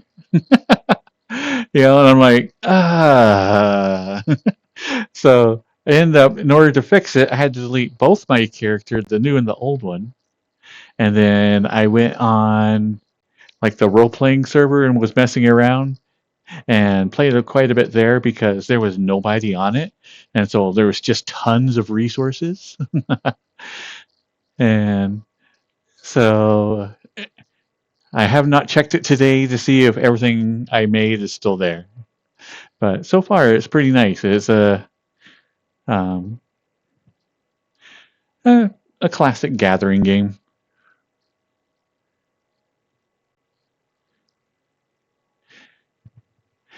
It's the latest survival game where you just like hit trees initially for. Actually, do you even hit trees at first? But anyway, basically the same gameplay. You hit trees, get wood, make stuff, get an axe, hit more trees.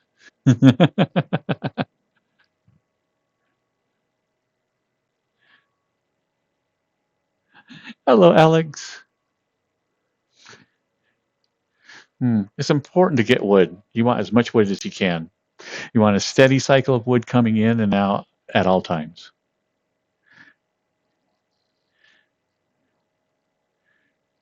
Yeah, I saw that. There's like a bunch of quick slots for magic, but there's no magic in the game. I'm like, okay, to be announced.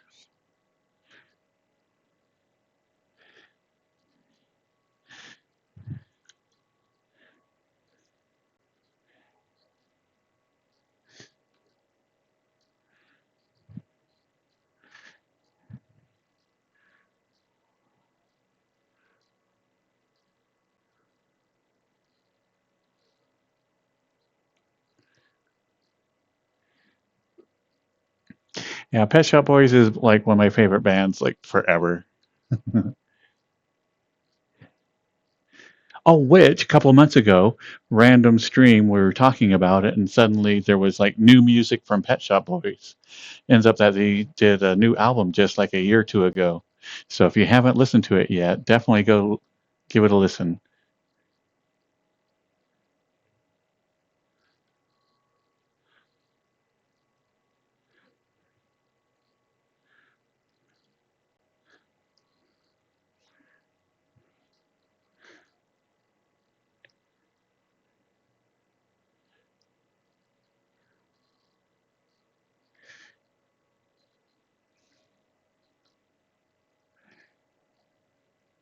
It was a good night. That was one of those situations that I'm like, yeah, this whole streaming thing, there's going to be a lot of unique like experiences with it because that was a nice common shared experience.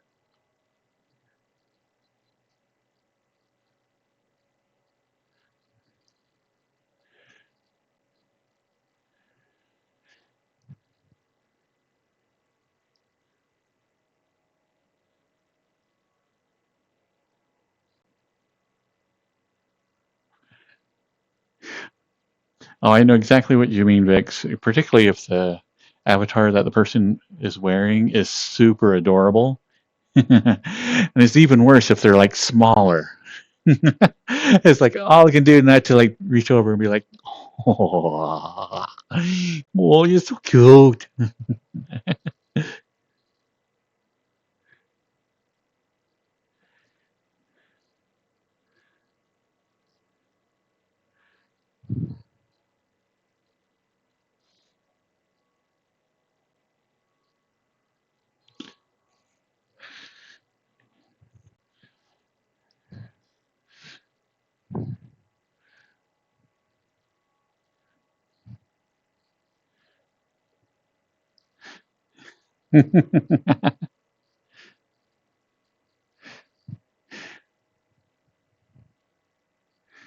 Well, just make sure that all your light bulbs are in your ceiling fan. Yeah.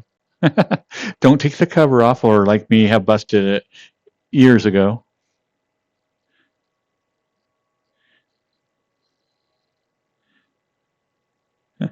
Hello, Sanford Michael.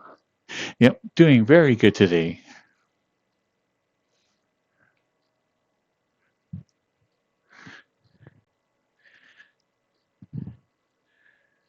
Aw, thank you, Alex.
Hello, Ronaldo.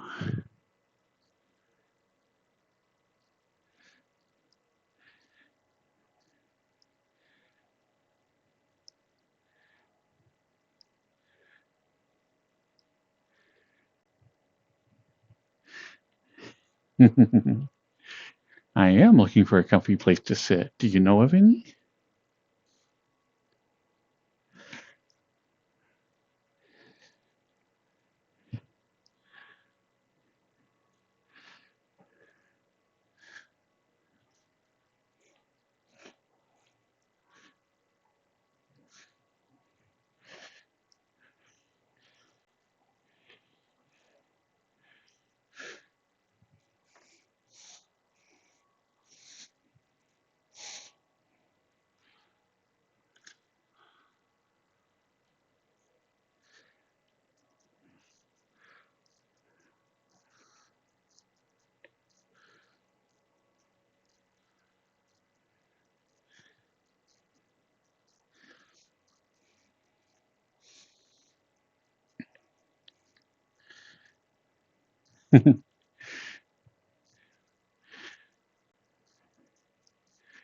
Yeah, I adore this avatar. There's so many things I like about it.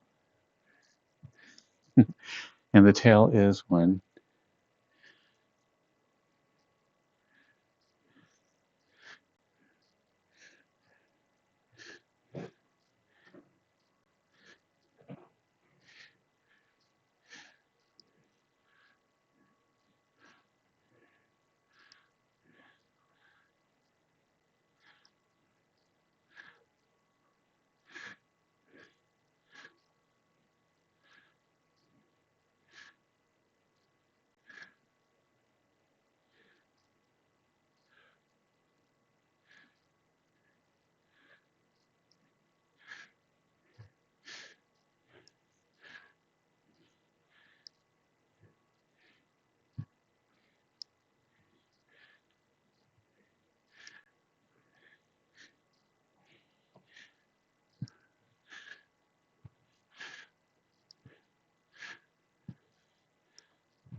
Oh, redeem. Share a drink from Nesta.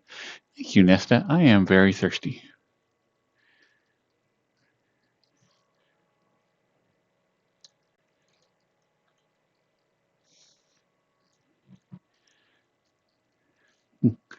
Cheers, Nesta.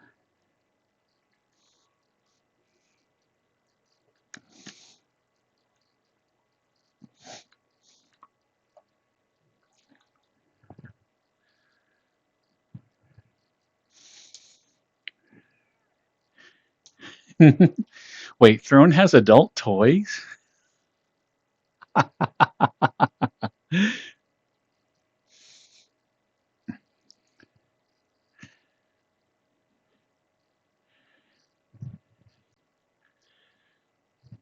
Oh, I did look through some of the costumes. I'm like, oh, oh. That's a little tempting.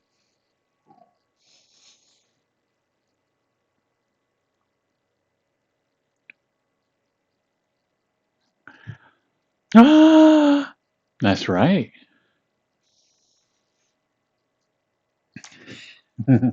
We might have to buy Samurai a costume.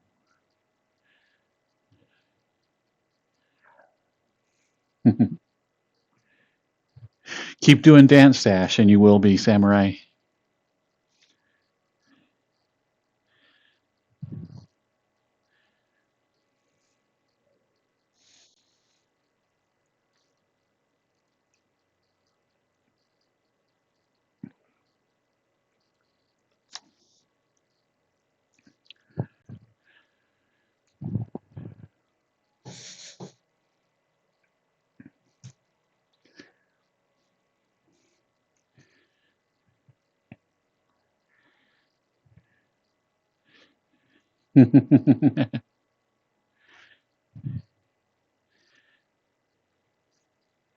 Oh, if you get a chance, okay. So if, it's not uncommon for some of the people that you meet in VR chat to have outfits that their avatars are wearing. And if that happens, let's just say like everything that you're doing just gets increased by that much more. Like the thought that the virtual them and the real them are both in the same outfit. I mean, wow, it is. So just so you know,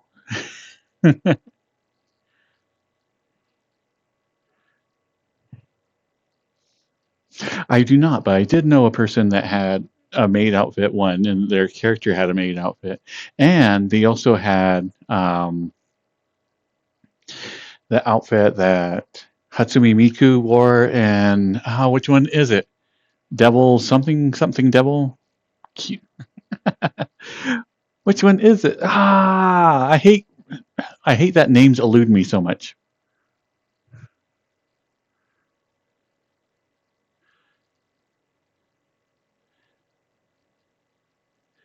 Oh, and that's another one is like the collar, or like when people have their own collar on in real life.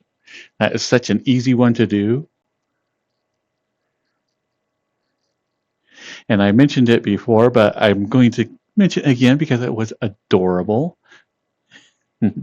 Is at one time here in the game, as I did have, a pet, and they did get a collar, and it had like a little tag, and it had their name, and then on the back of it, if lost, return desire. And let me tell you, my heart melted. I just like, I was not prepared for how much that meant to me.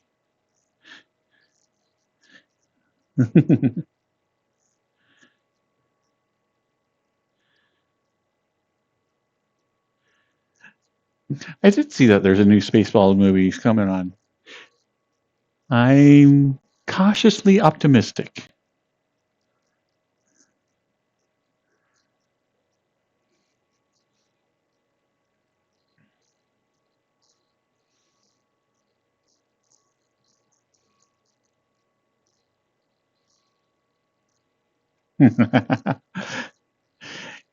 Yep. Spaceballs 2, The Quest for More Money.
Okay, this is going to bother me until I can bring up the song.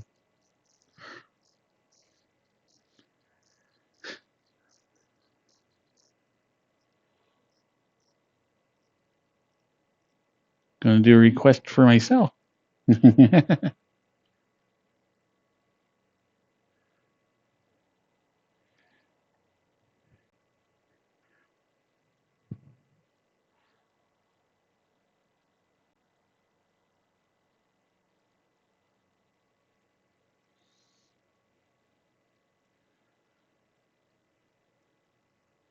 Sweet Devil.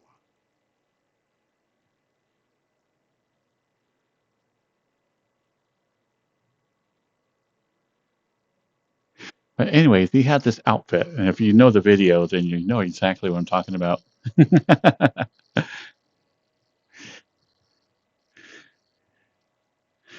And that was just mind blowing as well.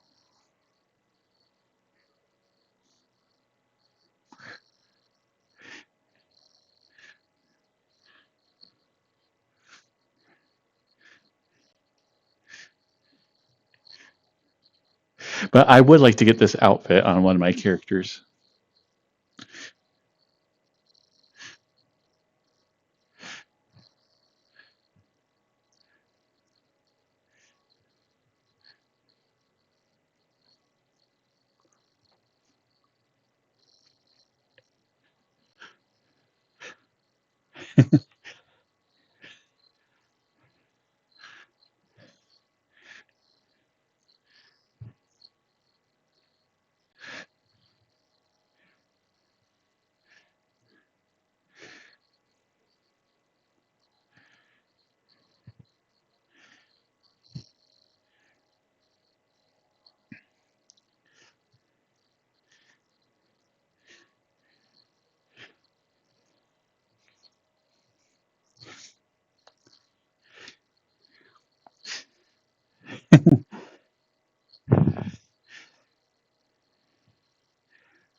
But yeah, I do need to get the Sweet Devil outfit from.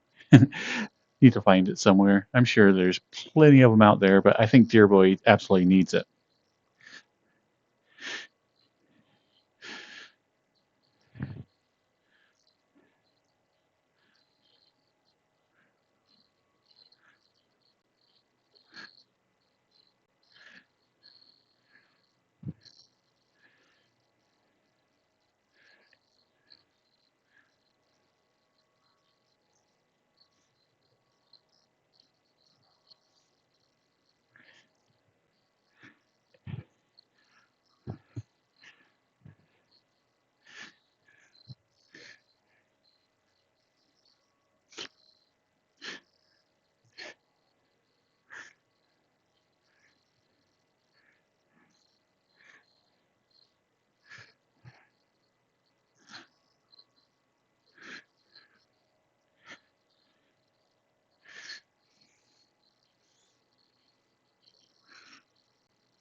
What? Churches?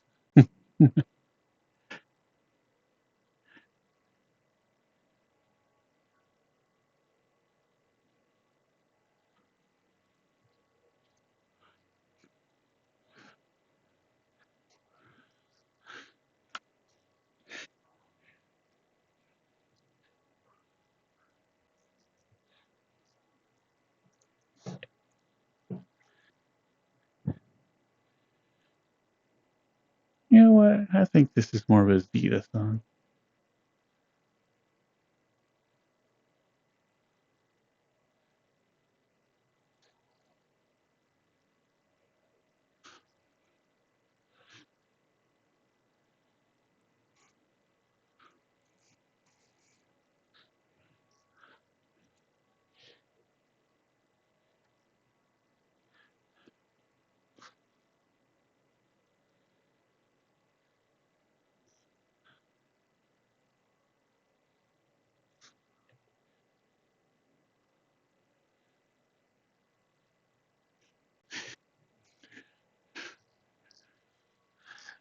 Hello, Jonathan.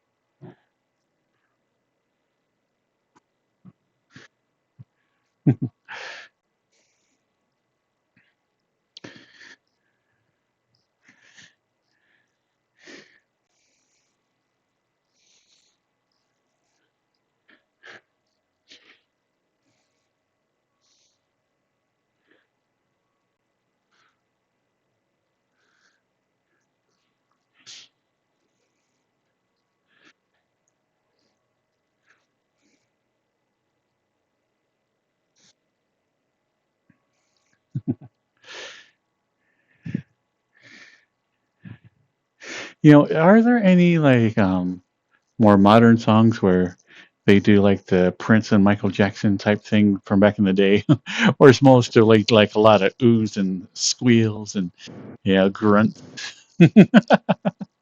Trying to think if there's been any songs like that recently.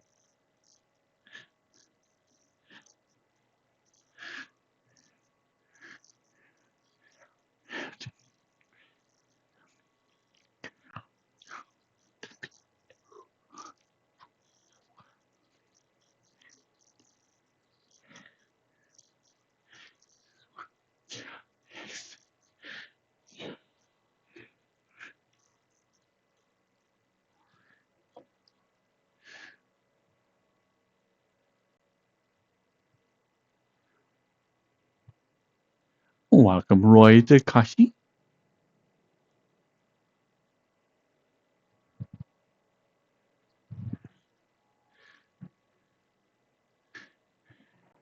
Oh wait, this is the non-do-do-do version. I refuse to play this. No, I need my do-do-dos.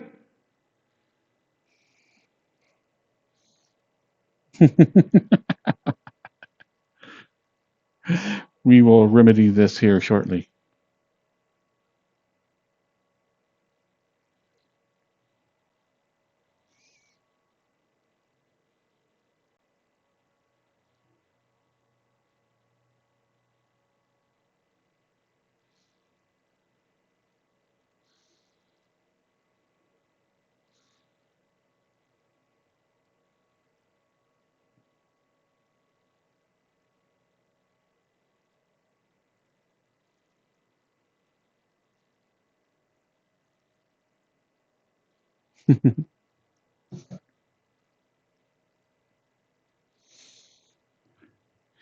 Welcome, Gracie.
Oh, why thank you, Sanford Michael.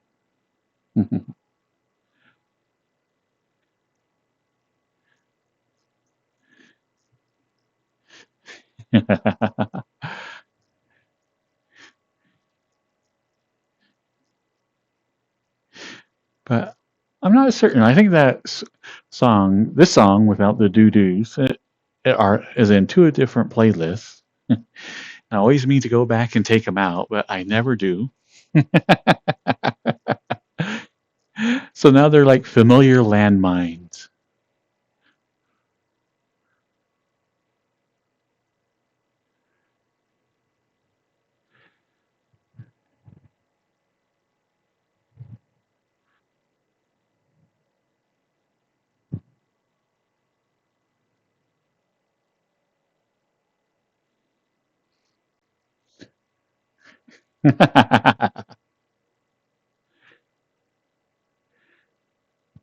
Well, you can always get the non-lubricated one for, other reasons.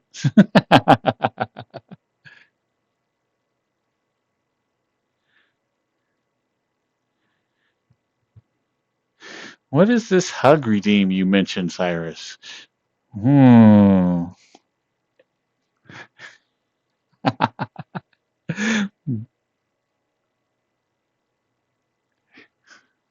That is a great idea. Well, that's something that we totally should do, Cyrus.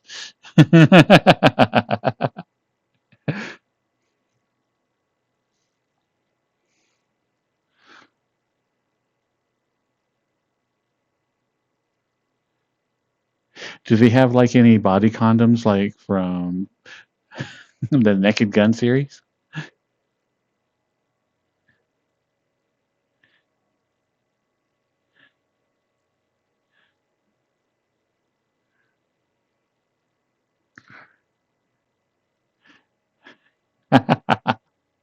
I would totally buy one of those.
Oh, when I was on there, they had some gummies that was called a bag of dicks.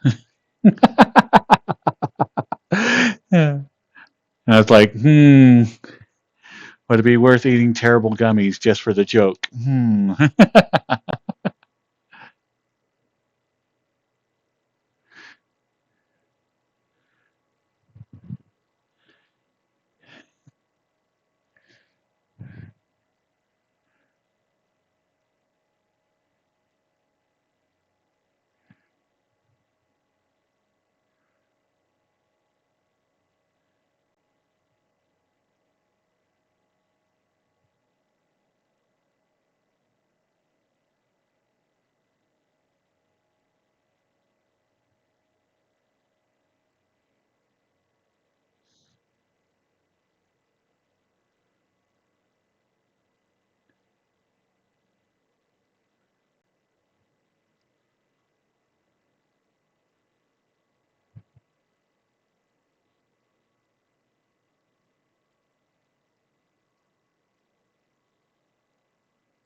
Welcome to AOL.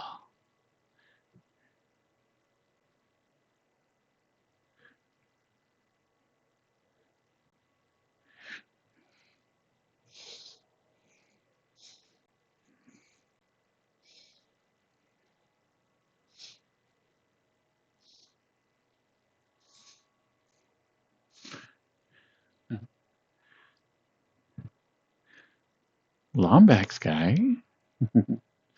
Ah, come here, cutie.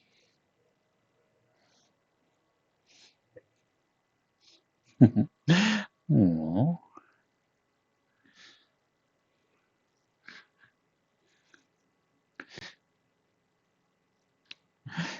Such a cutie.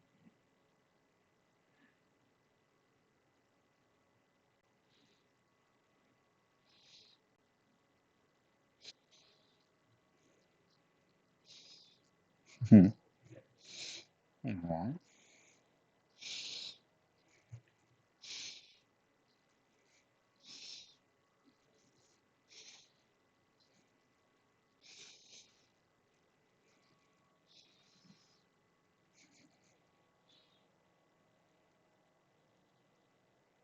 Mickey, come here. Hop up. Aww.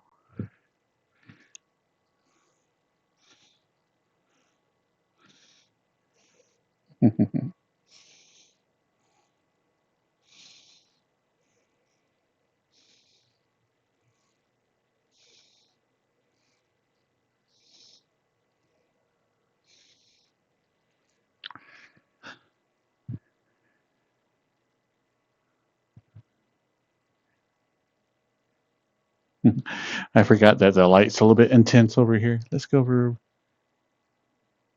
to the fire. You know what? Let's go out to the outside fire pit.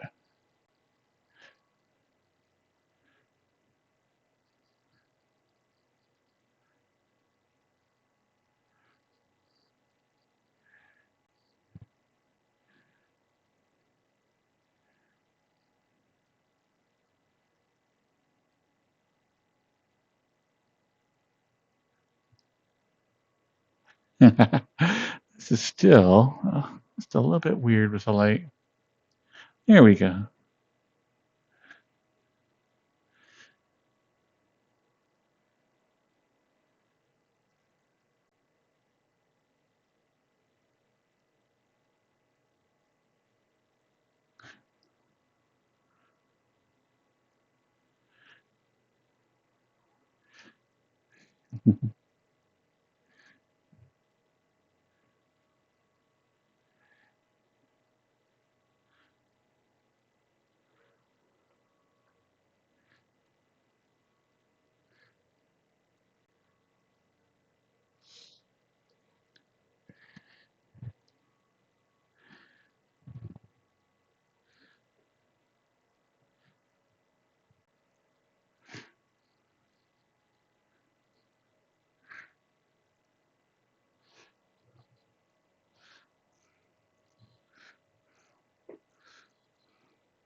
Wait, there's virgin killers in there?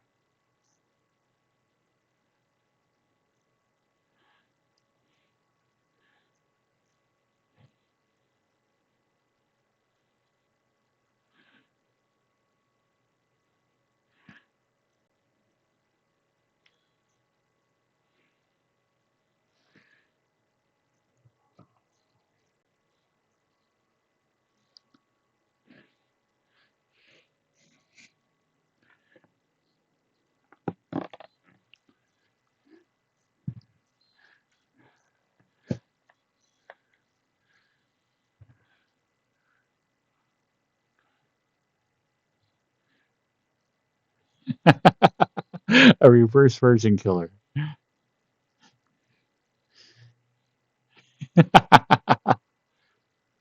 Hmm.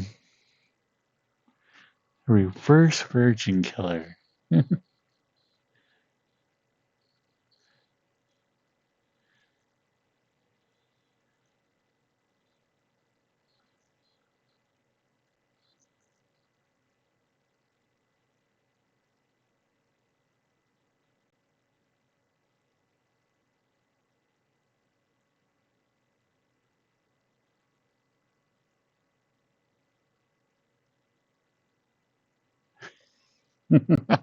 Oh, you can't even see him out here.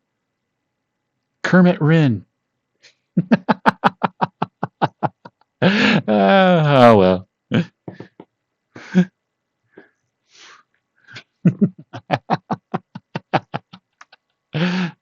Uh, okay, that didn't work in this lighting, but yeah, it could have worked.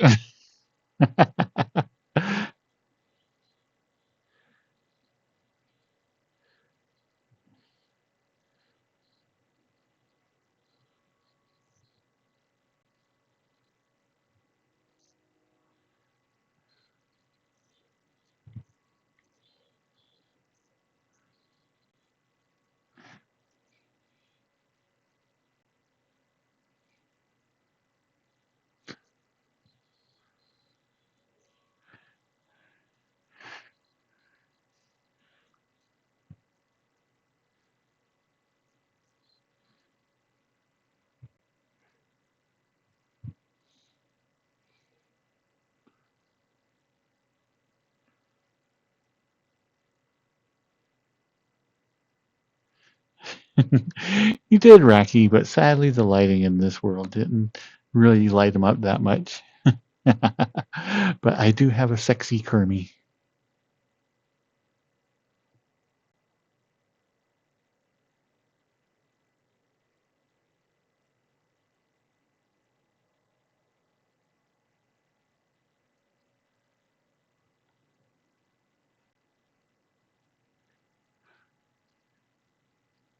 A Peggy Pig?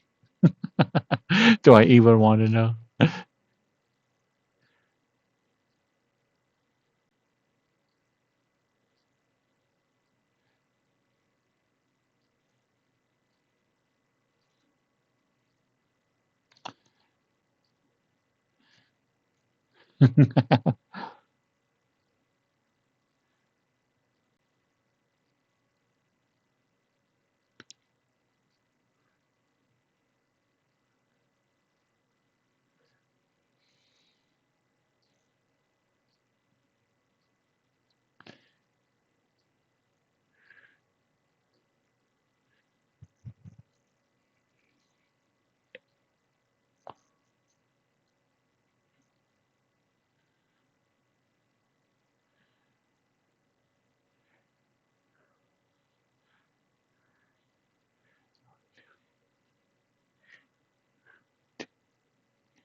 Yes, yes, Necro, hanging from a belt.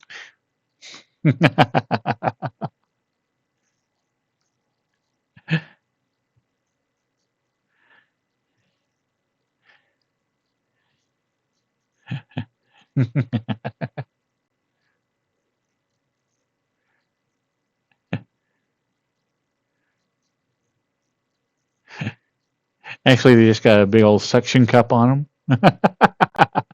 So you just like plop. Yeah.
Aw, thank you, Sue.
Yeah, Samurai's looking through there and like finding cute outfits and other toys and whatnot.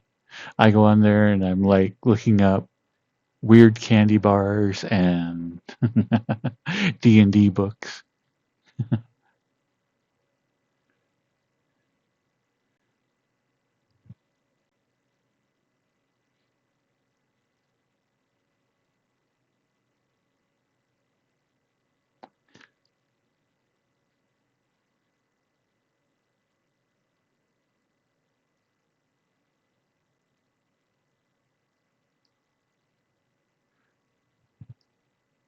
But I am curious about like they did have like the weird Kit Kats that you can only get in Japan. And they had a set of those. I'm like, that would be an interesting experiment. Have a different one each day.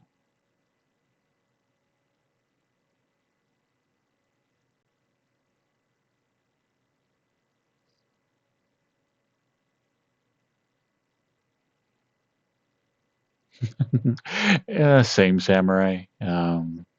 I am still not used to the streaming culture. It is odd.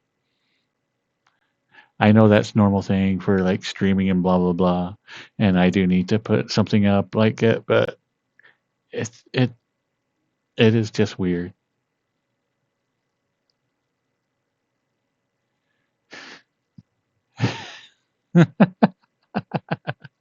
I know. Yeah, I know it's a normal. Like I said, I know it's a normal streaming thing. I know this is just part of the whole kit and caboodle, but it is like basically Samurai. I think knows exactly how I'm feel. It's like it's just weird. Um, I think a lot of times as guys, we get used to just not getting gifts, and so having even anything like that where you're like, yeah, here, buy me a gift, is just it's strange. Like I said, I know it's part of the thing, and I would like to put up couple of things, but it's just another thing that I need to kind of put that out of my mind and just hit the button that does it all for me.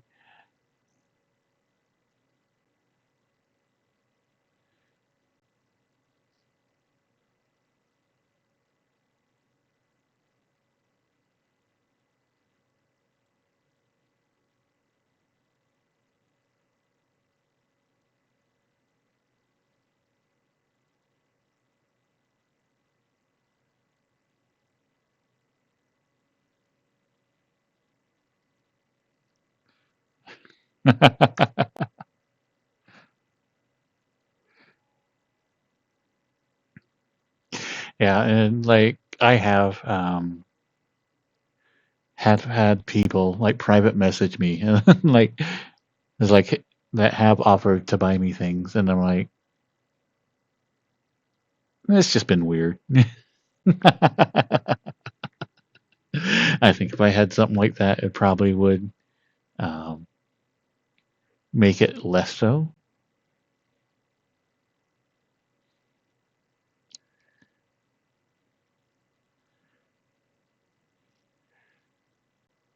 Oh, why is that, Andy?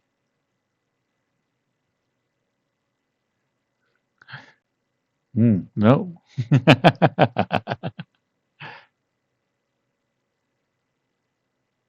You should totally bop Samurai.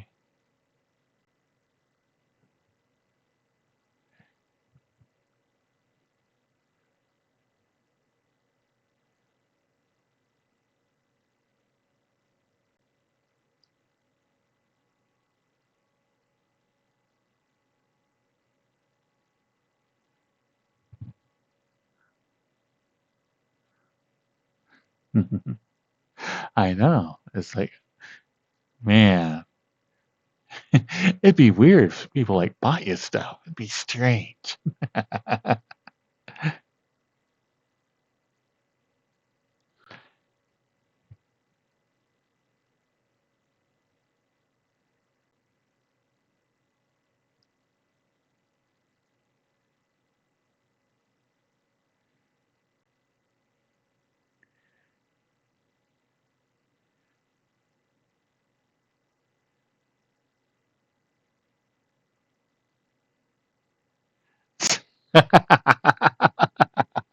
Oh, you found my throne?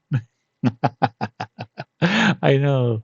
I almost put like the Kit Kat thing in there. And I was just like, I don't need candy, but it would be cool. So maybe I might. Hmm.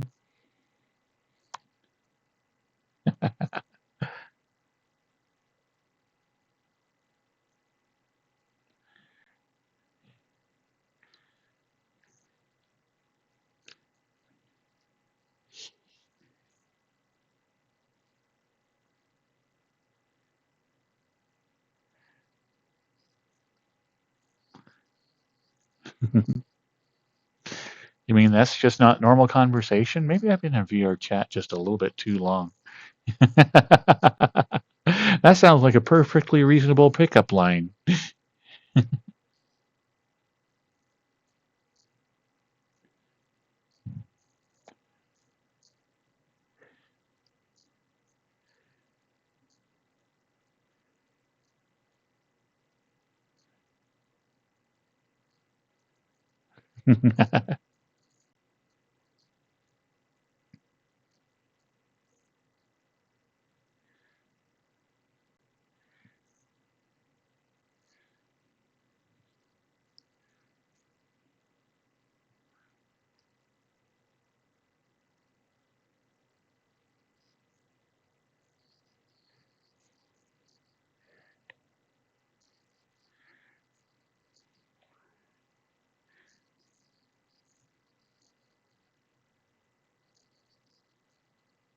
Well, come here, Andy.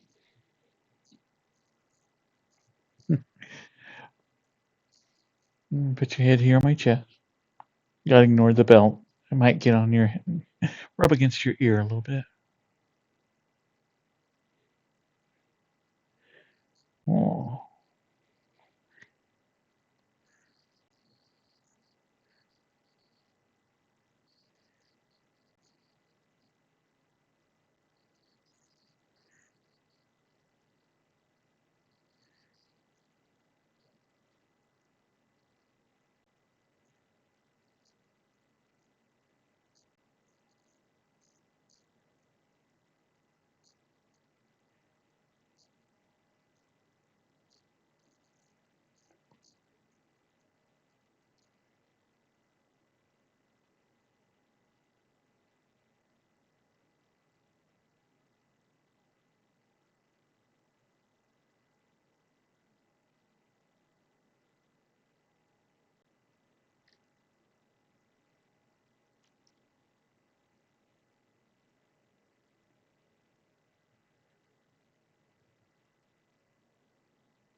Yeah, I never heard of the context corroding due to blowing on them before.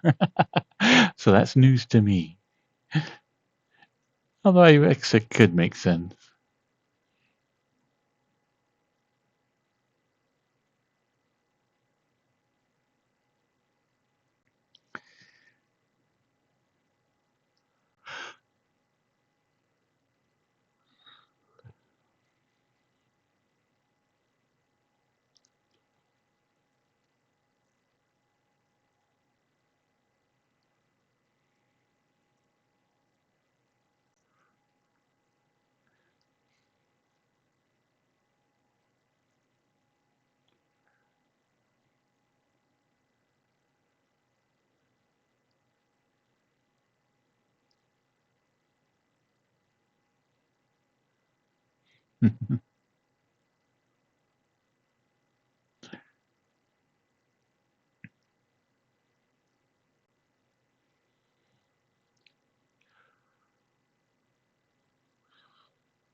Hmm.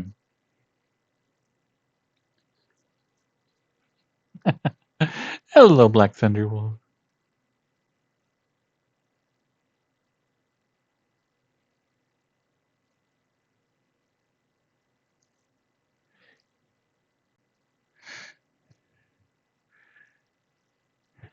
Hmm.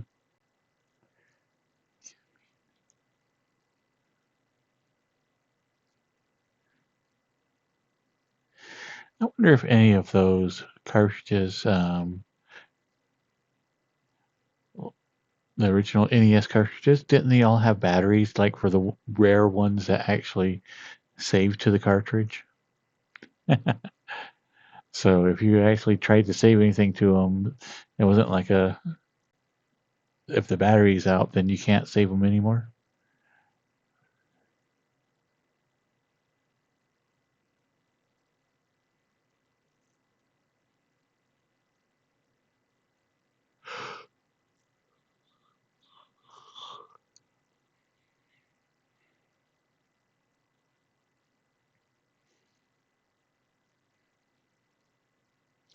Mm. What type of battery are you, Sue?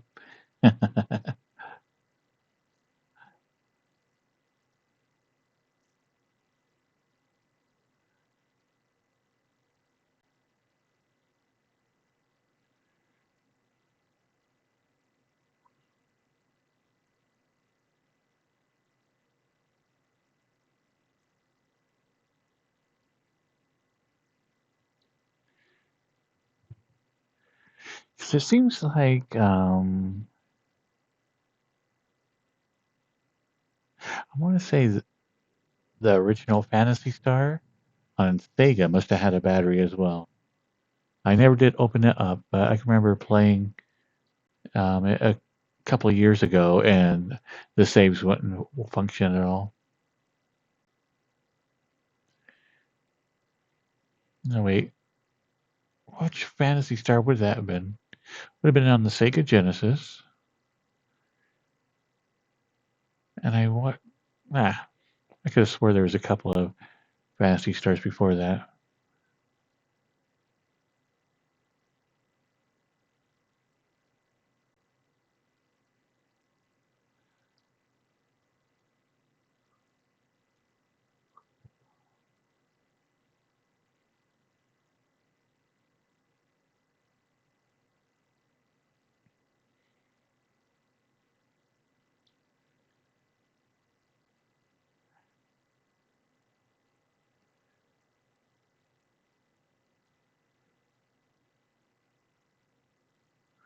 Yeah, so I never did have the Sega Master System. Or wait, I want to say there was a. Ah, everything's getting fuzzy. Let's see.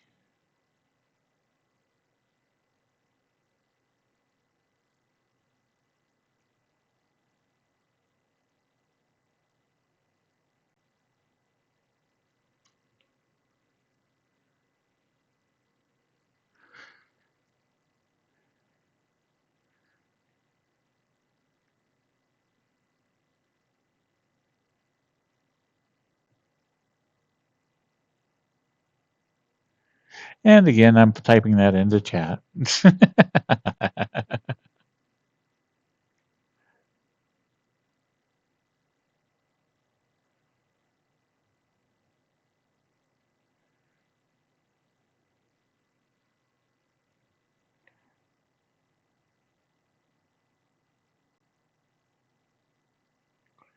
Okay, the first one I had was the Genesis. So it definitely wasn't the first game.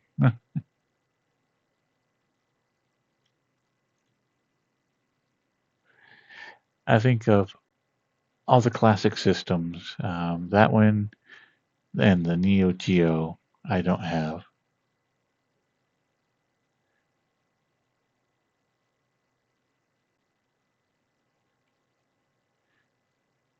But I had every Sega system from the Genesis onward.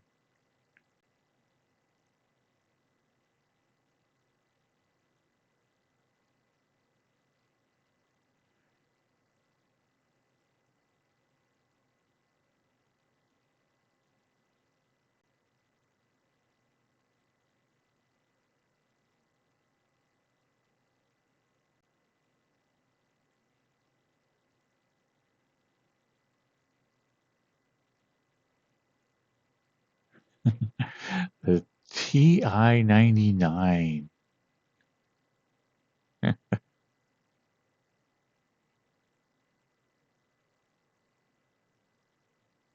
I did not have Shadowrun, but I think I rented it one time.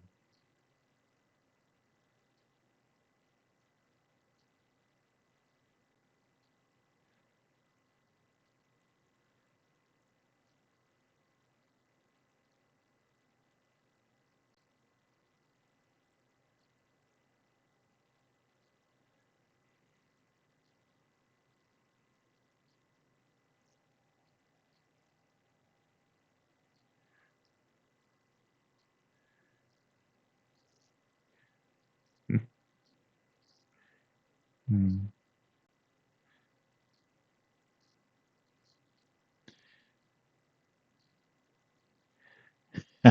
Actually, I think that Genesis game is in my junk drawer right now. For whatever reason, there is one Genesis game that slowly gets like put somewhere in my house. Like all the rest of my games and whatnot, I have all packed up and set off to the side. Or whenever I finally land in one spot, I can set them all up and everything. But for whatever reason, I have a Fantasy Star game that just floats around. I found it in my luggage one time, and in my kitchen. I think I found it behind the dryer one time as well. It's just like this game gets around an insane amount. It's like I have no idea how it even gets anywhere.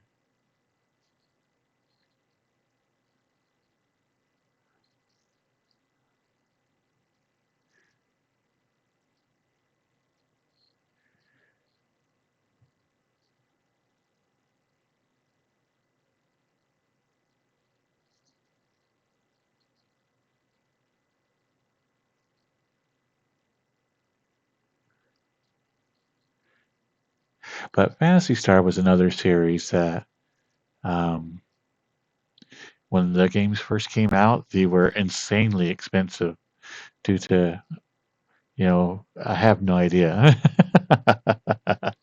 you know, I always assumed it was a niche market and like they had to put so much other different chips in there for all the different content that they would have in it. So they were always, $80, $90 games.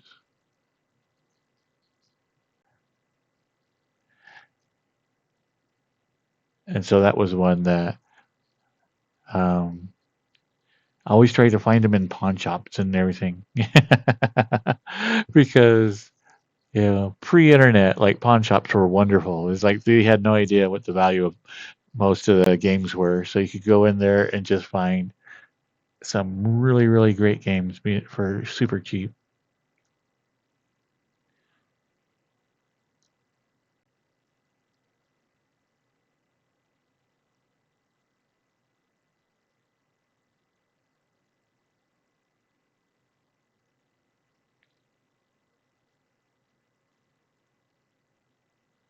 Ah, nice, Samurai.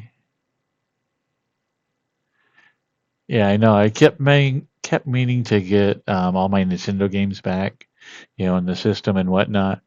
And then, yeah, then the retro craze hit, and now I'm just like, well, maybe I won't be doing that.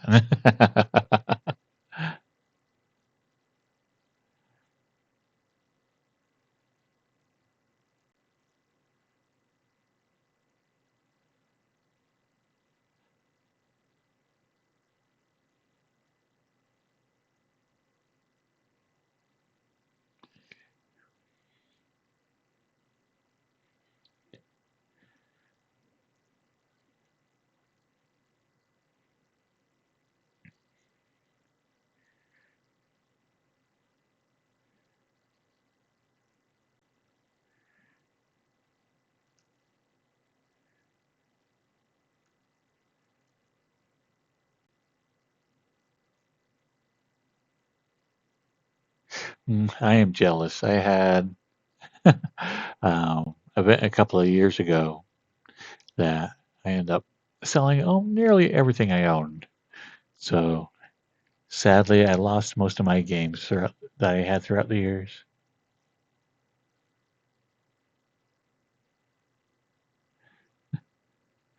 Hello, Kuro Kurokishi. There we go. Hello.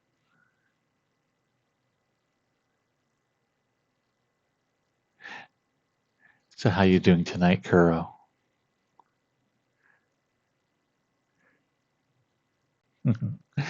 Welcome back, Pear.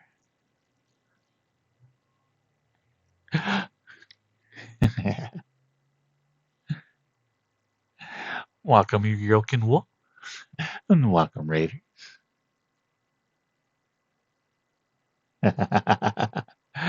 uh, welcome, everybody. So how was Ryokin's stream? Was it awesome?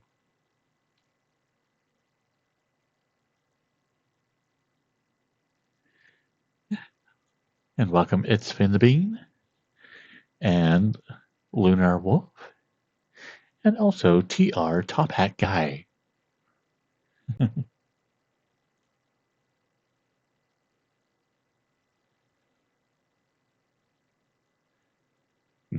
Oh. Nice, Ryokin.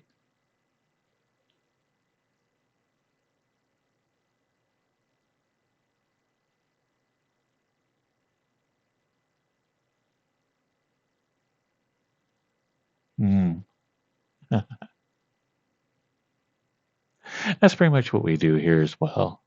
Um, the first of the stream, try to do a lot of visiting and a little bit of dancing, and then at the end of it, we kind of relax and do snuggle time.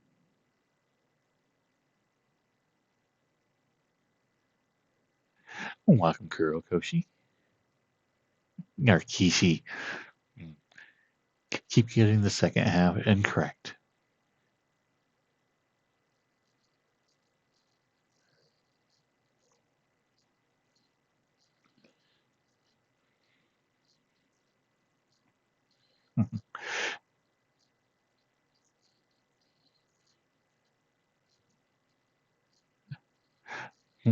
Very true, Eno.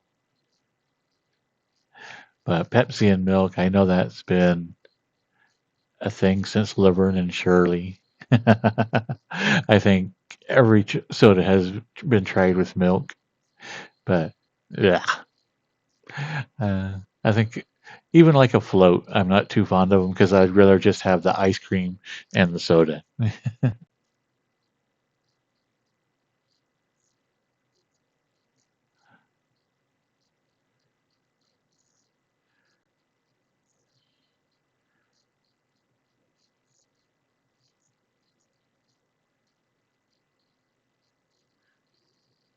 A float's not bad, but honestly, it's like taking two really good things and making it something that's like, eh. And so I'd rather have the two really good things separate.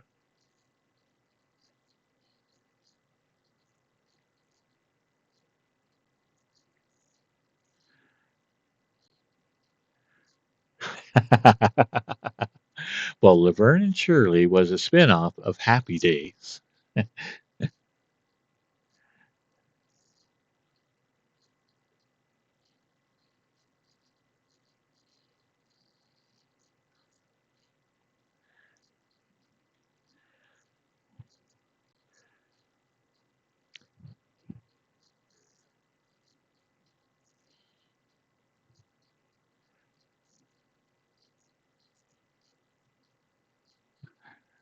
Hmm.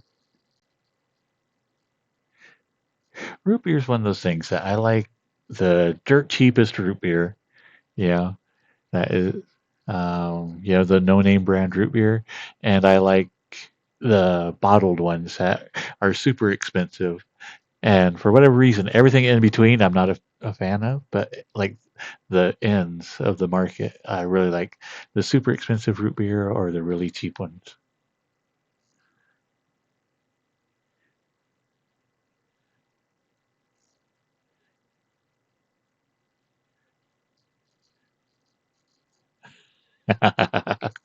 Root beer does have a unique flavor, and I can understand why people who've never had it before would not like it at all.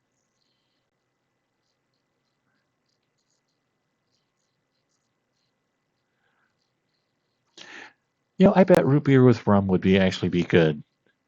That does sound like a flavor combination that would taste really nice.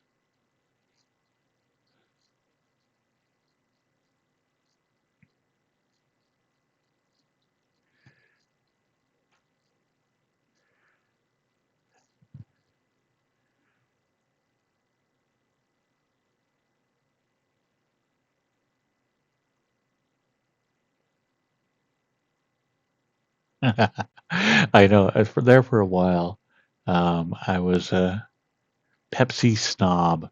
Basically, is like if I went to a restaurant and they didn't have Pepsi, I'd be like, "Harumph! I guess I'll have root beer then." uh, but now Coke's not bad. It's just another sweet drink.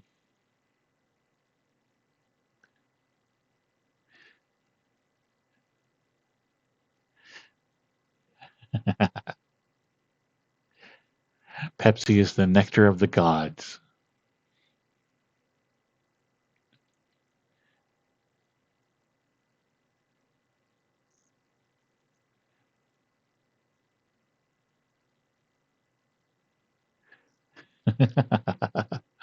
Blah, blah, I say.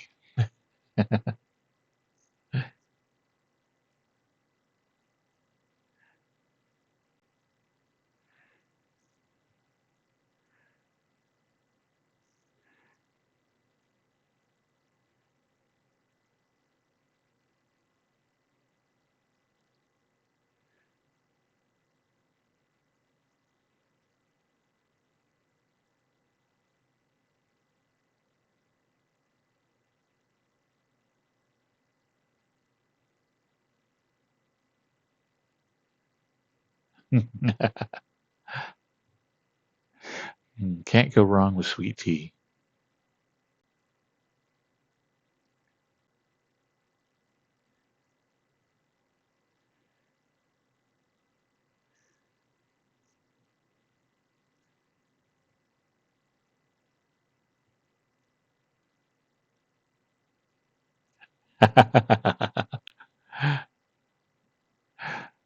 That would make me only want to bring Pepsi and more soup if your coworker started yelling at you for having it.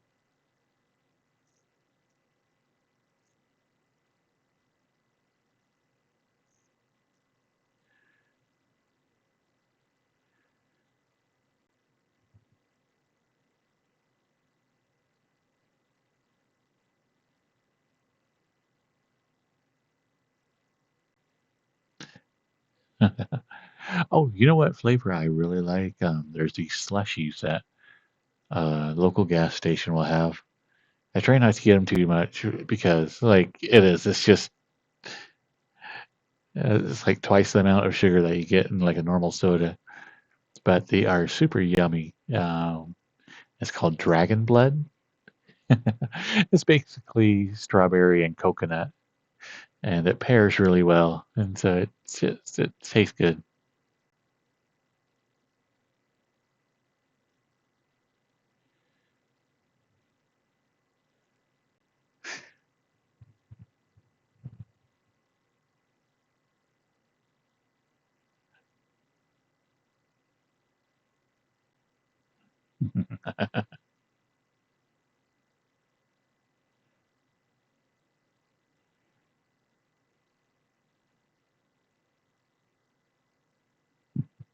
It's called Tiger's Blood.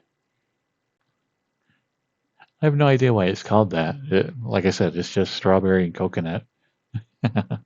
But it is a delicious flavor that you will find if you ever come to Utah for whatever reason. Um, that flavoring is big here.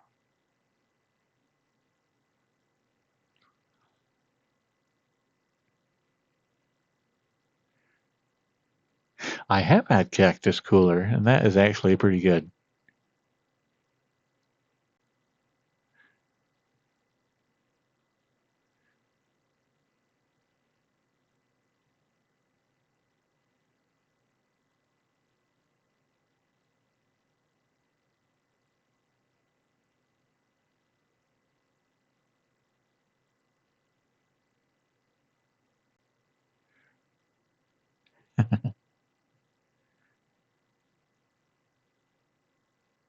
Mm. I have heard of water, but like if I go out and get something, I do like to get something sweet. I have a weakness for sweet things.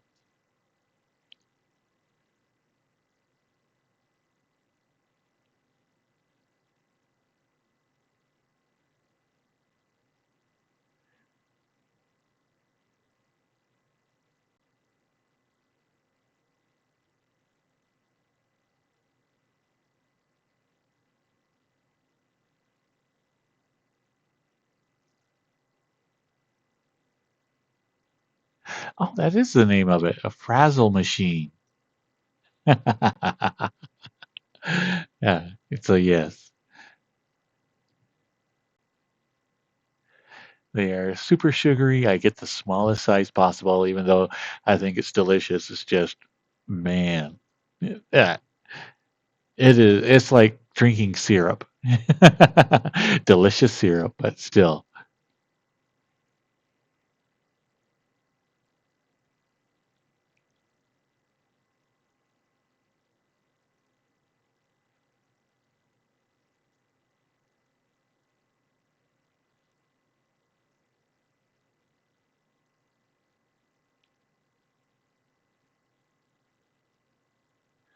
No Daring Dragoon.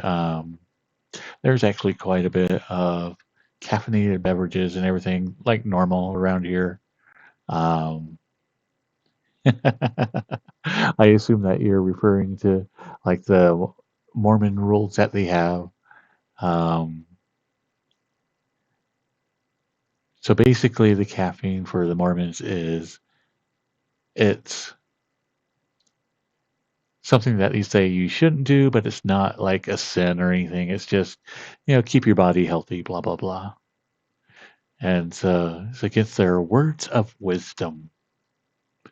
So the caffeine products and coffee and everything are still very, very popular here. It's just a very small amount of people who want to be the holiest that they can be, would maybe live a life that they would try to avoid all caffeine. Nearly everybody else is like, nah. I like caffeine too much to have to deal with any of that.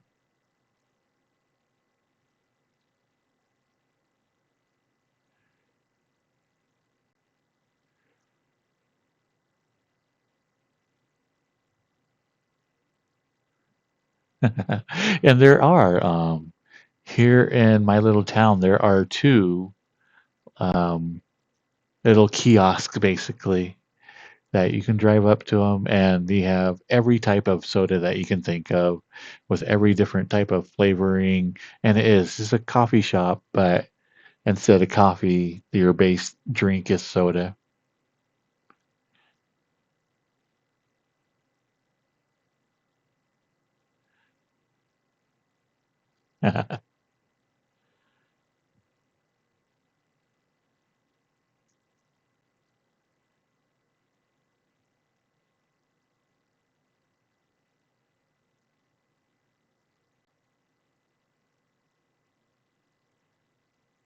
Yeah. So I think the joke or some whatever that they have is that if you go hunting with a Mormon, then um, all your beer is going to disappear. And then if you go hunting with two Mormons, then you'll be able to drink all the beer by yourself. So yeah, that's pretty much how it is.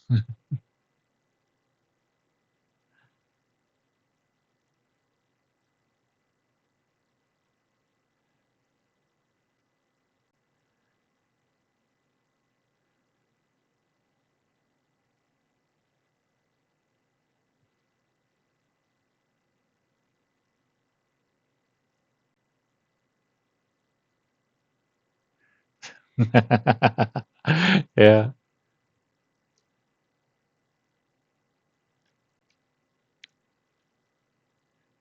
I do. I really enjoy Utah. There's a lot of positives to it, but sometimes you do have to deal with some weird stuff,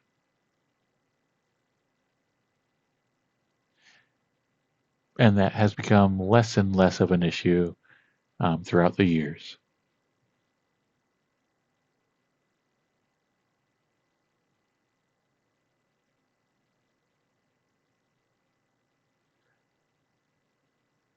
In fact, when I very, very first moved into the small town, um, I can remember we were some of the first non-LDS people actually in the neighborhood. And so there was a pharmacy that if they knew that you didn't belong to the church, they would actually charge you twice as amount on your prescription than they would any of the church members. So I remember my mom was doing a strike out in front of the pharmacy. There have been many, many attempts. And I'm like, nah, I'm good. I think it's funny is like my ex-wife, she ended up becoming very religious in the church, blah, blah, blah. Yeah. And so she had a lot of issues that did not stay with all the Mormon values. And so she always had problem with what she wanted to be and uh, what the teachings of the church were. Yeah. And so one time like, because we still meet up like all the time and kind of go over our life and like, oh, where are you at now? Blah, blah, blah. And so one time we were doing that and she like looks at me and she's like, you know what? You'd make a really good Mormon. And I'm like, oh, how dare you? I would never been so offended in my life. And she meant it as like this great compliment. And I'm just like, oh. uh,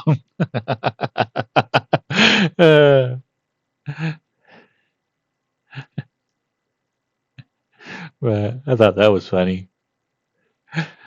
So that's my compliment the worst compliment I ever got.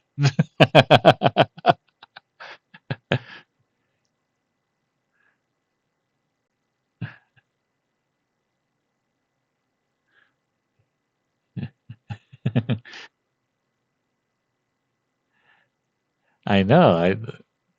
The stat bonuses alone would be awesome.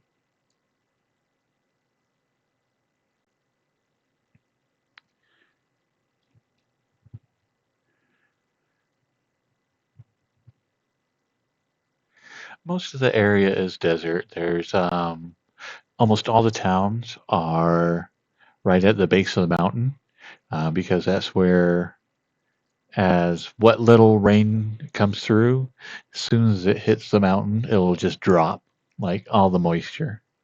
Um, so most of the green areas is right along the base of the mountain. And so that's where all the cities have kind of developed. But you get away from the hills and and then everything is just becomes classic desert where nothing grows and uh, yeah, that they do, Soup. That they do.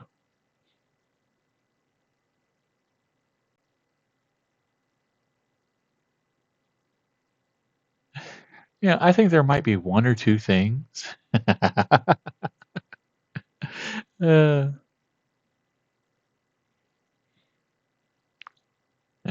Hello, just me. But it is kind of funny is that one of the few couples I know that actually have a successful um, would it be called polyamorous? I don't know.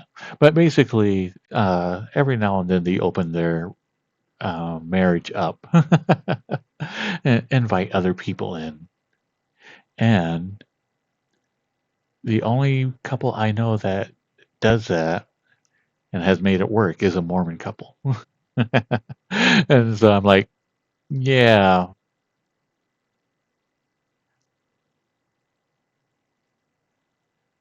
And so they have brought in like, different guys and girls and whatnot during their relationship. And It always was one of those things that I'm like, always wondered how they balance that in their head.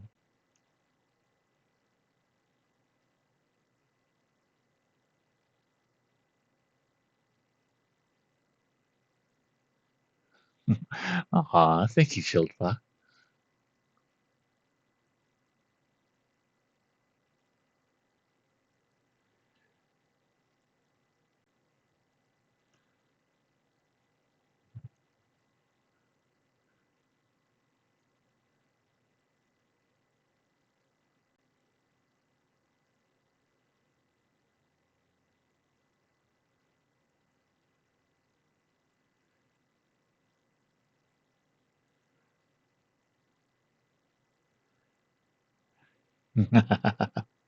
Yeah, it's pretty easy to find out all the different things that they think is like super, super hush hush.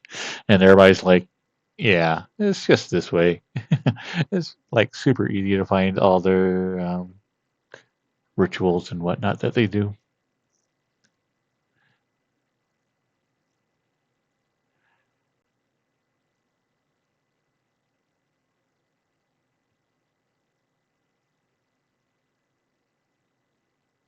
Because the Mormon church is weird. Well, I think it's just people. And my issues with anything that's organized is that there are a few people that honestly believe it. And, some of them have been like the sweetest people I've ever met. Yeah. And then there's also been the elitists that like use their religion as a club. And so it's always strange for me to think that one organization, one group of thoughts could rule these people. Yeah, or both of them say they follow it, and yet they are so different.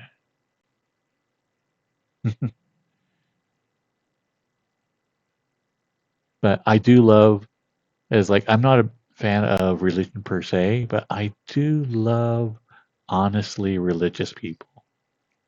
I think some of them have been some of the most wonderful people I've met,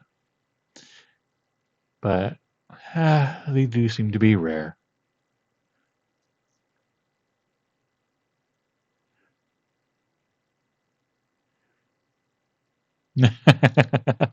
Yeah, the handshake through the sheet. That's uh,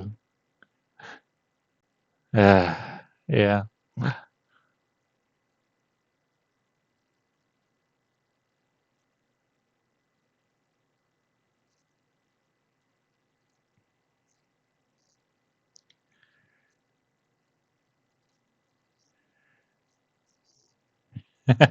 In fact, I think I might have mentioned it before, but one of my biggest crushes when I was still trying to not be gay, trying to go, yeah, okay, you know, I was trying to not be interested in people I was interested in.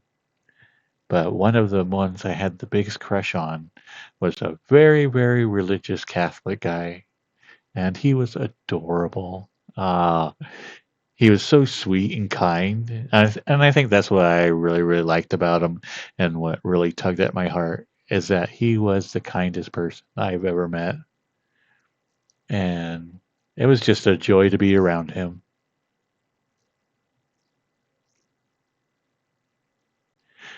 But sadly, he was very religious and seemed very, very straight. But I loved hanging around him.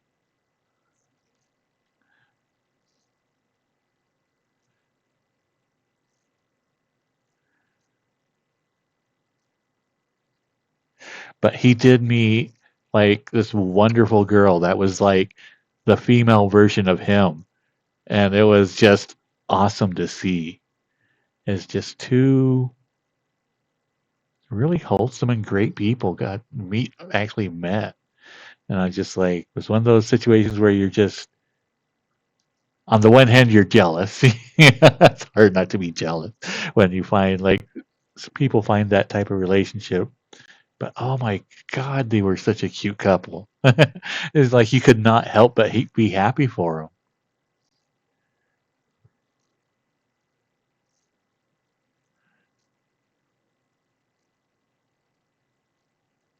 And yes, I have checked on them, and they are still together and deliriously happy. The rat bastards. Rah.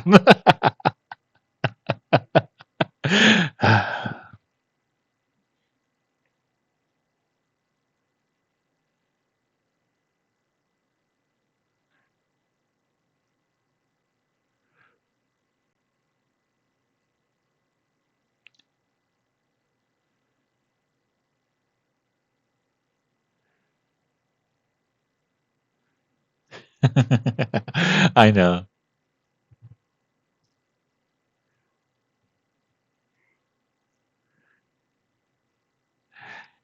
Aw, thank you, Racky.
Man, that's really cool. After not getting anything for Goth Girl for like a couple of weeks, all of a sudden she has 3 showings and 1 stream. That is very cool.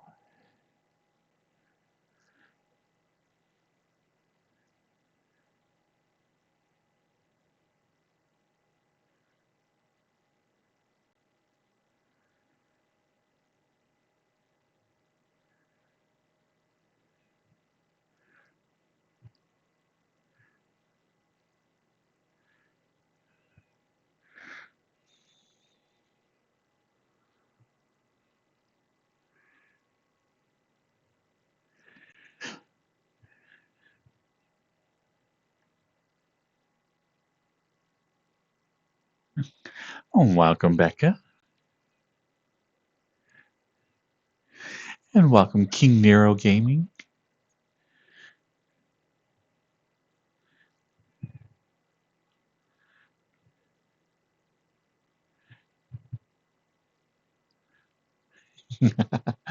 uh, I do wish I could find the file for this just so I could disable like the grab. Every time I hit the grab, it does a weird face.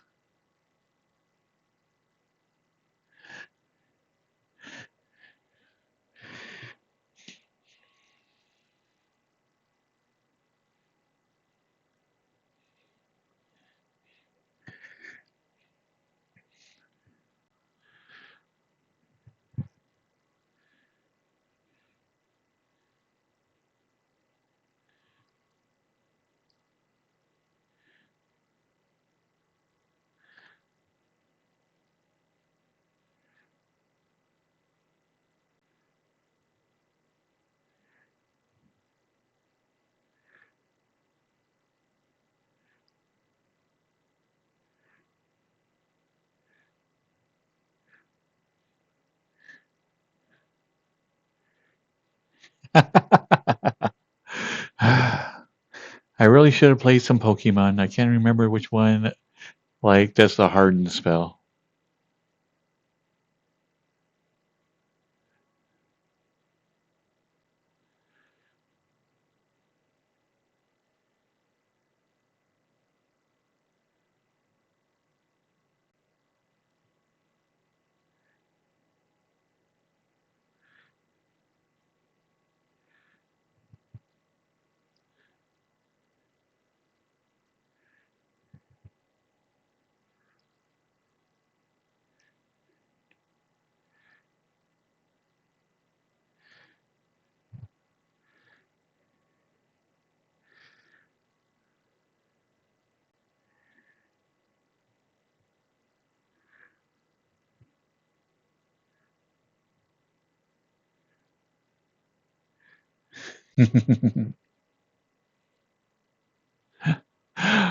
Avert your eyes, King!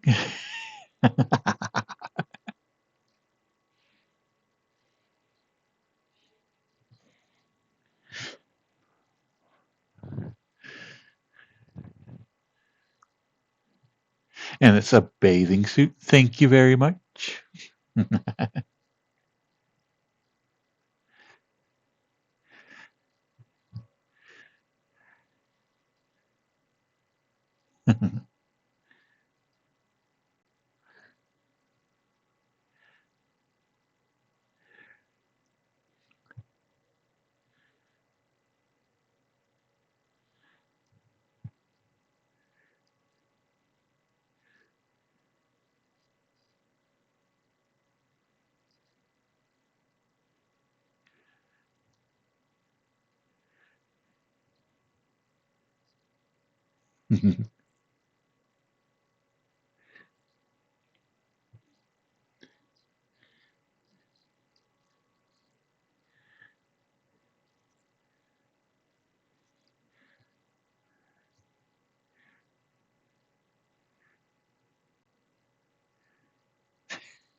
Her O face is like just.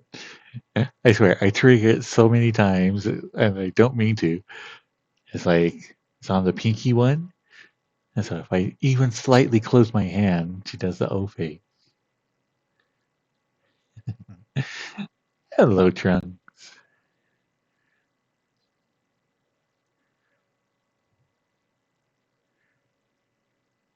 Oh, shoot. Oh, I have lost track of time. Ah.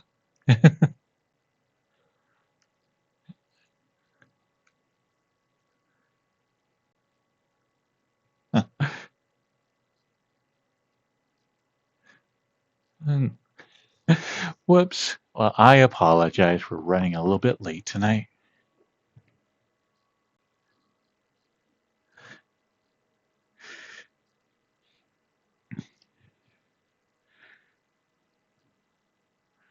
Let's see. Who should we raid?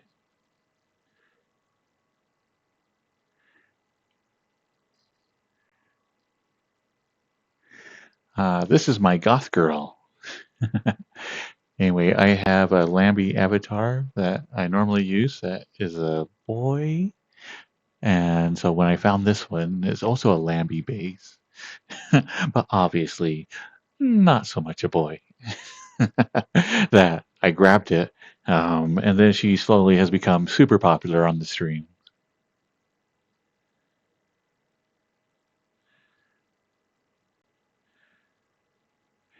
Yes, you can. Just give me one moment. I see if we can find somebody to raid.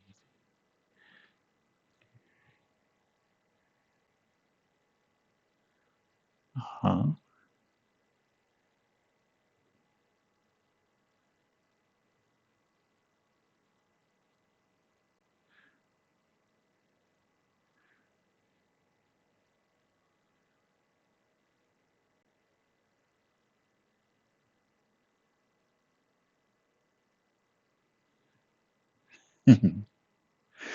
Hmm. But let's see. Who is streaming right now? And why did all of a sudden I lose the ability to do anything here in the game?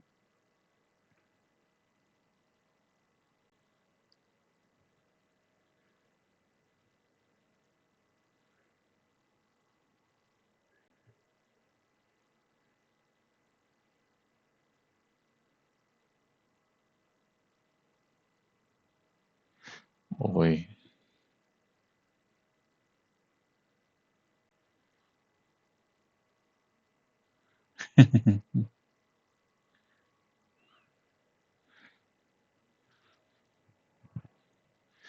Okay, I am going to have to actually do this on my PC because my virtual windows are not working currently. Just one moment. Be right back.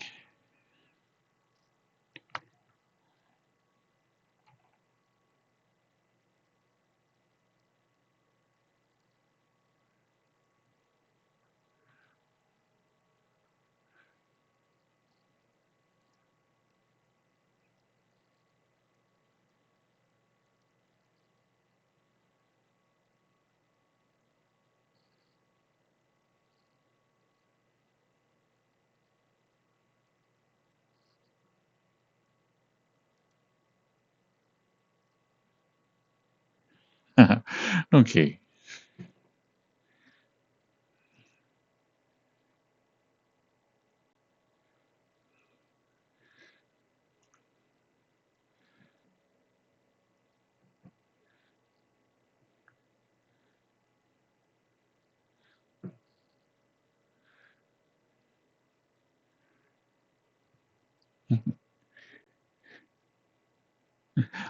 Yeah, we do have a kind of a strict rule here. Innuendo is wonderful. We love to do innuendo, but anything specific is like no, no.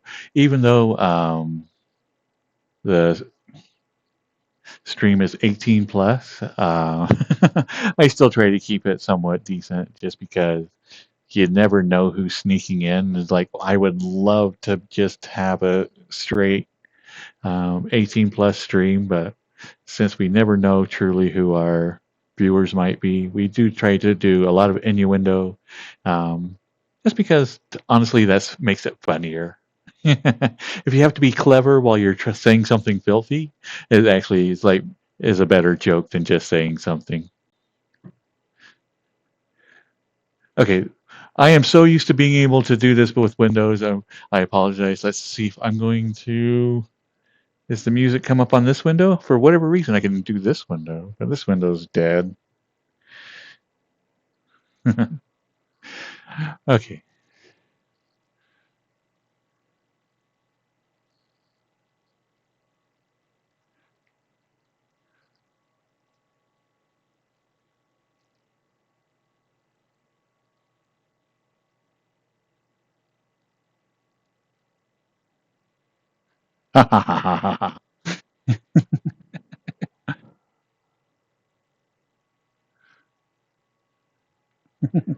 Okay, there we go. There's our end music.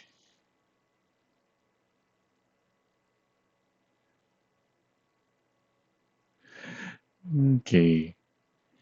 So tonight was a really good stream. Thank you everybody for everything. Uh, it's really honestly like I said, I lost track of time again. So that's always a good time, good sign.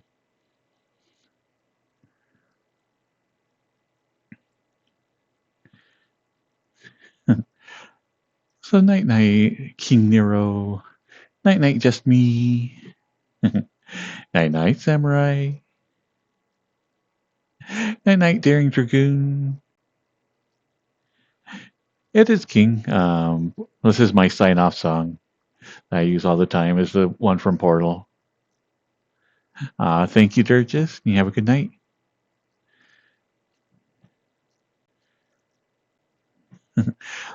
Glad to meet you too, Bear. Have a good night. Night night, Cyrus.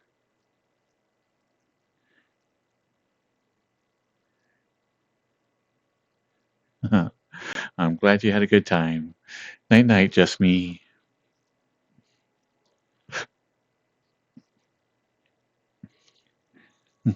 Night night, chosen ghost. Night night, spy. Let's see, I stream on Thursdays, Fridays, and Saturdays, 9 p.m. Eastern to 1 a.m. Also on Tuesdays as well. Same time. Night night, Racky.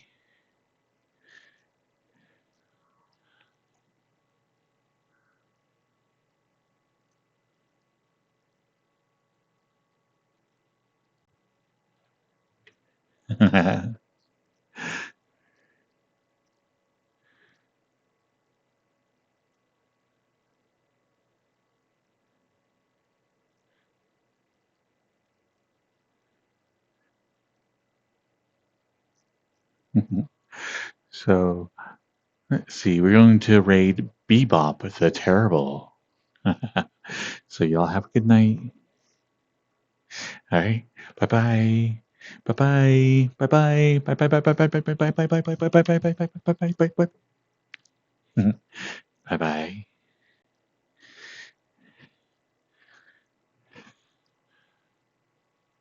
bye. I missed the raid button. There we go.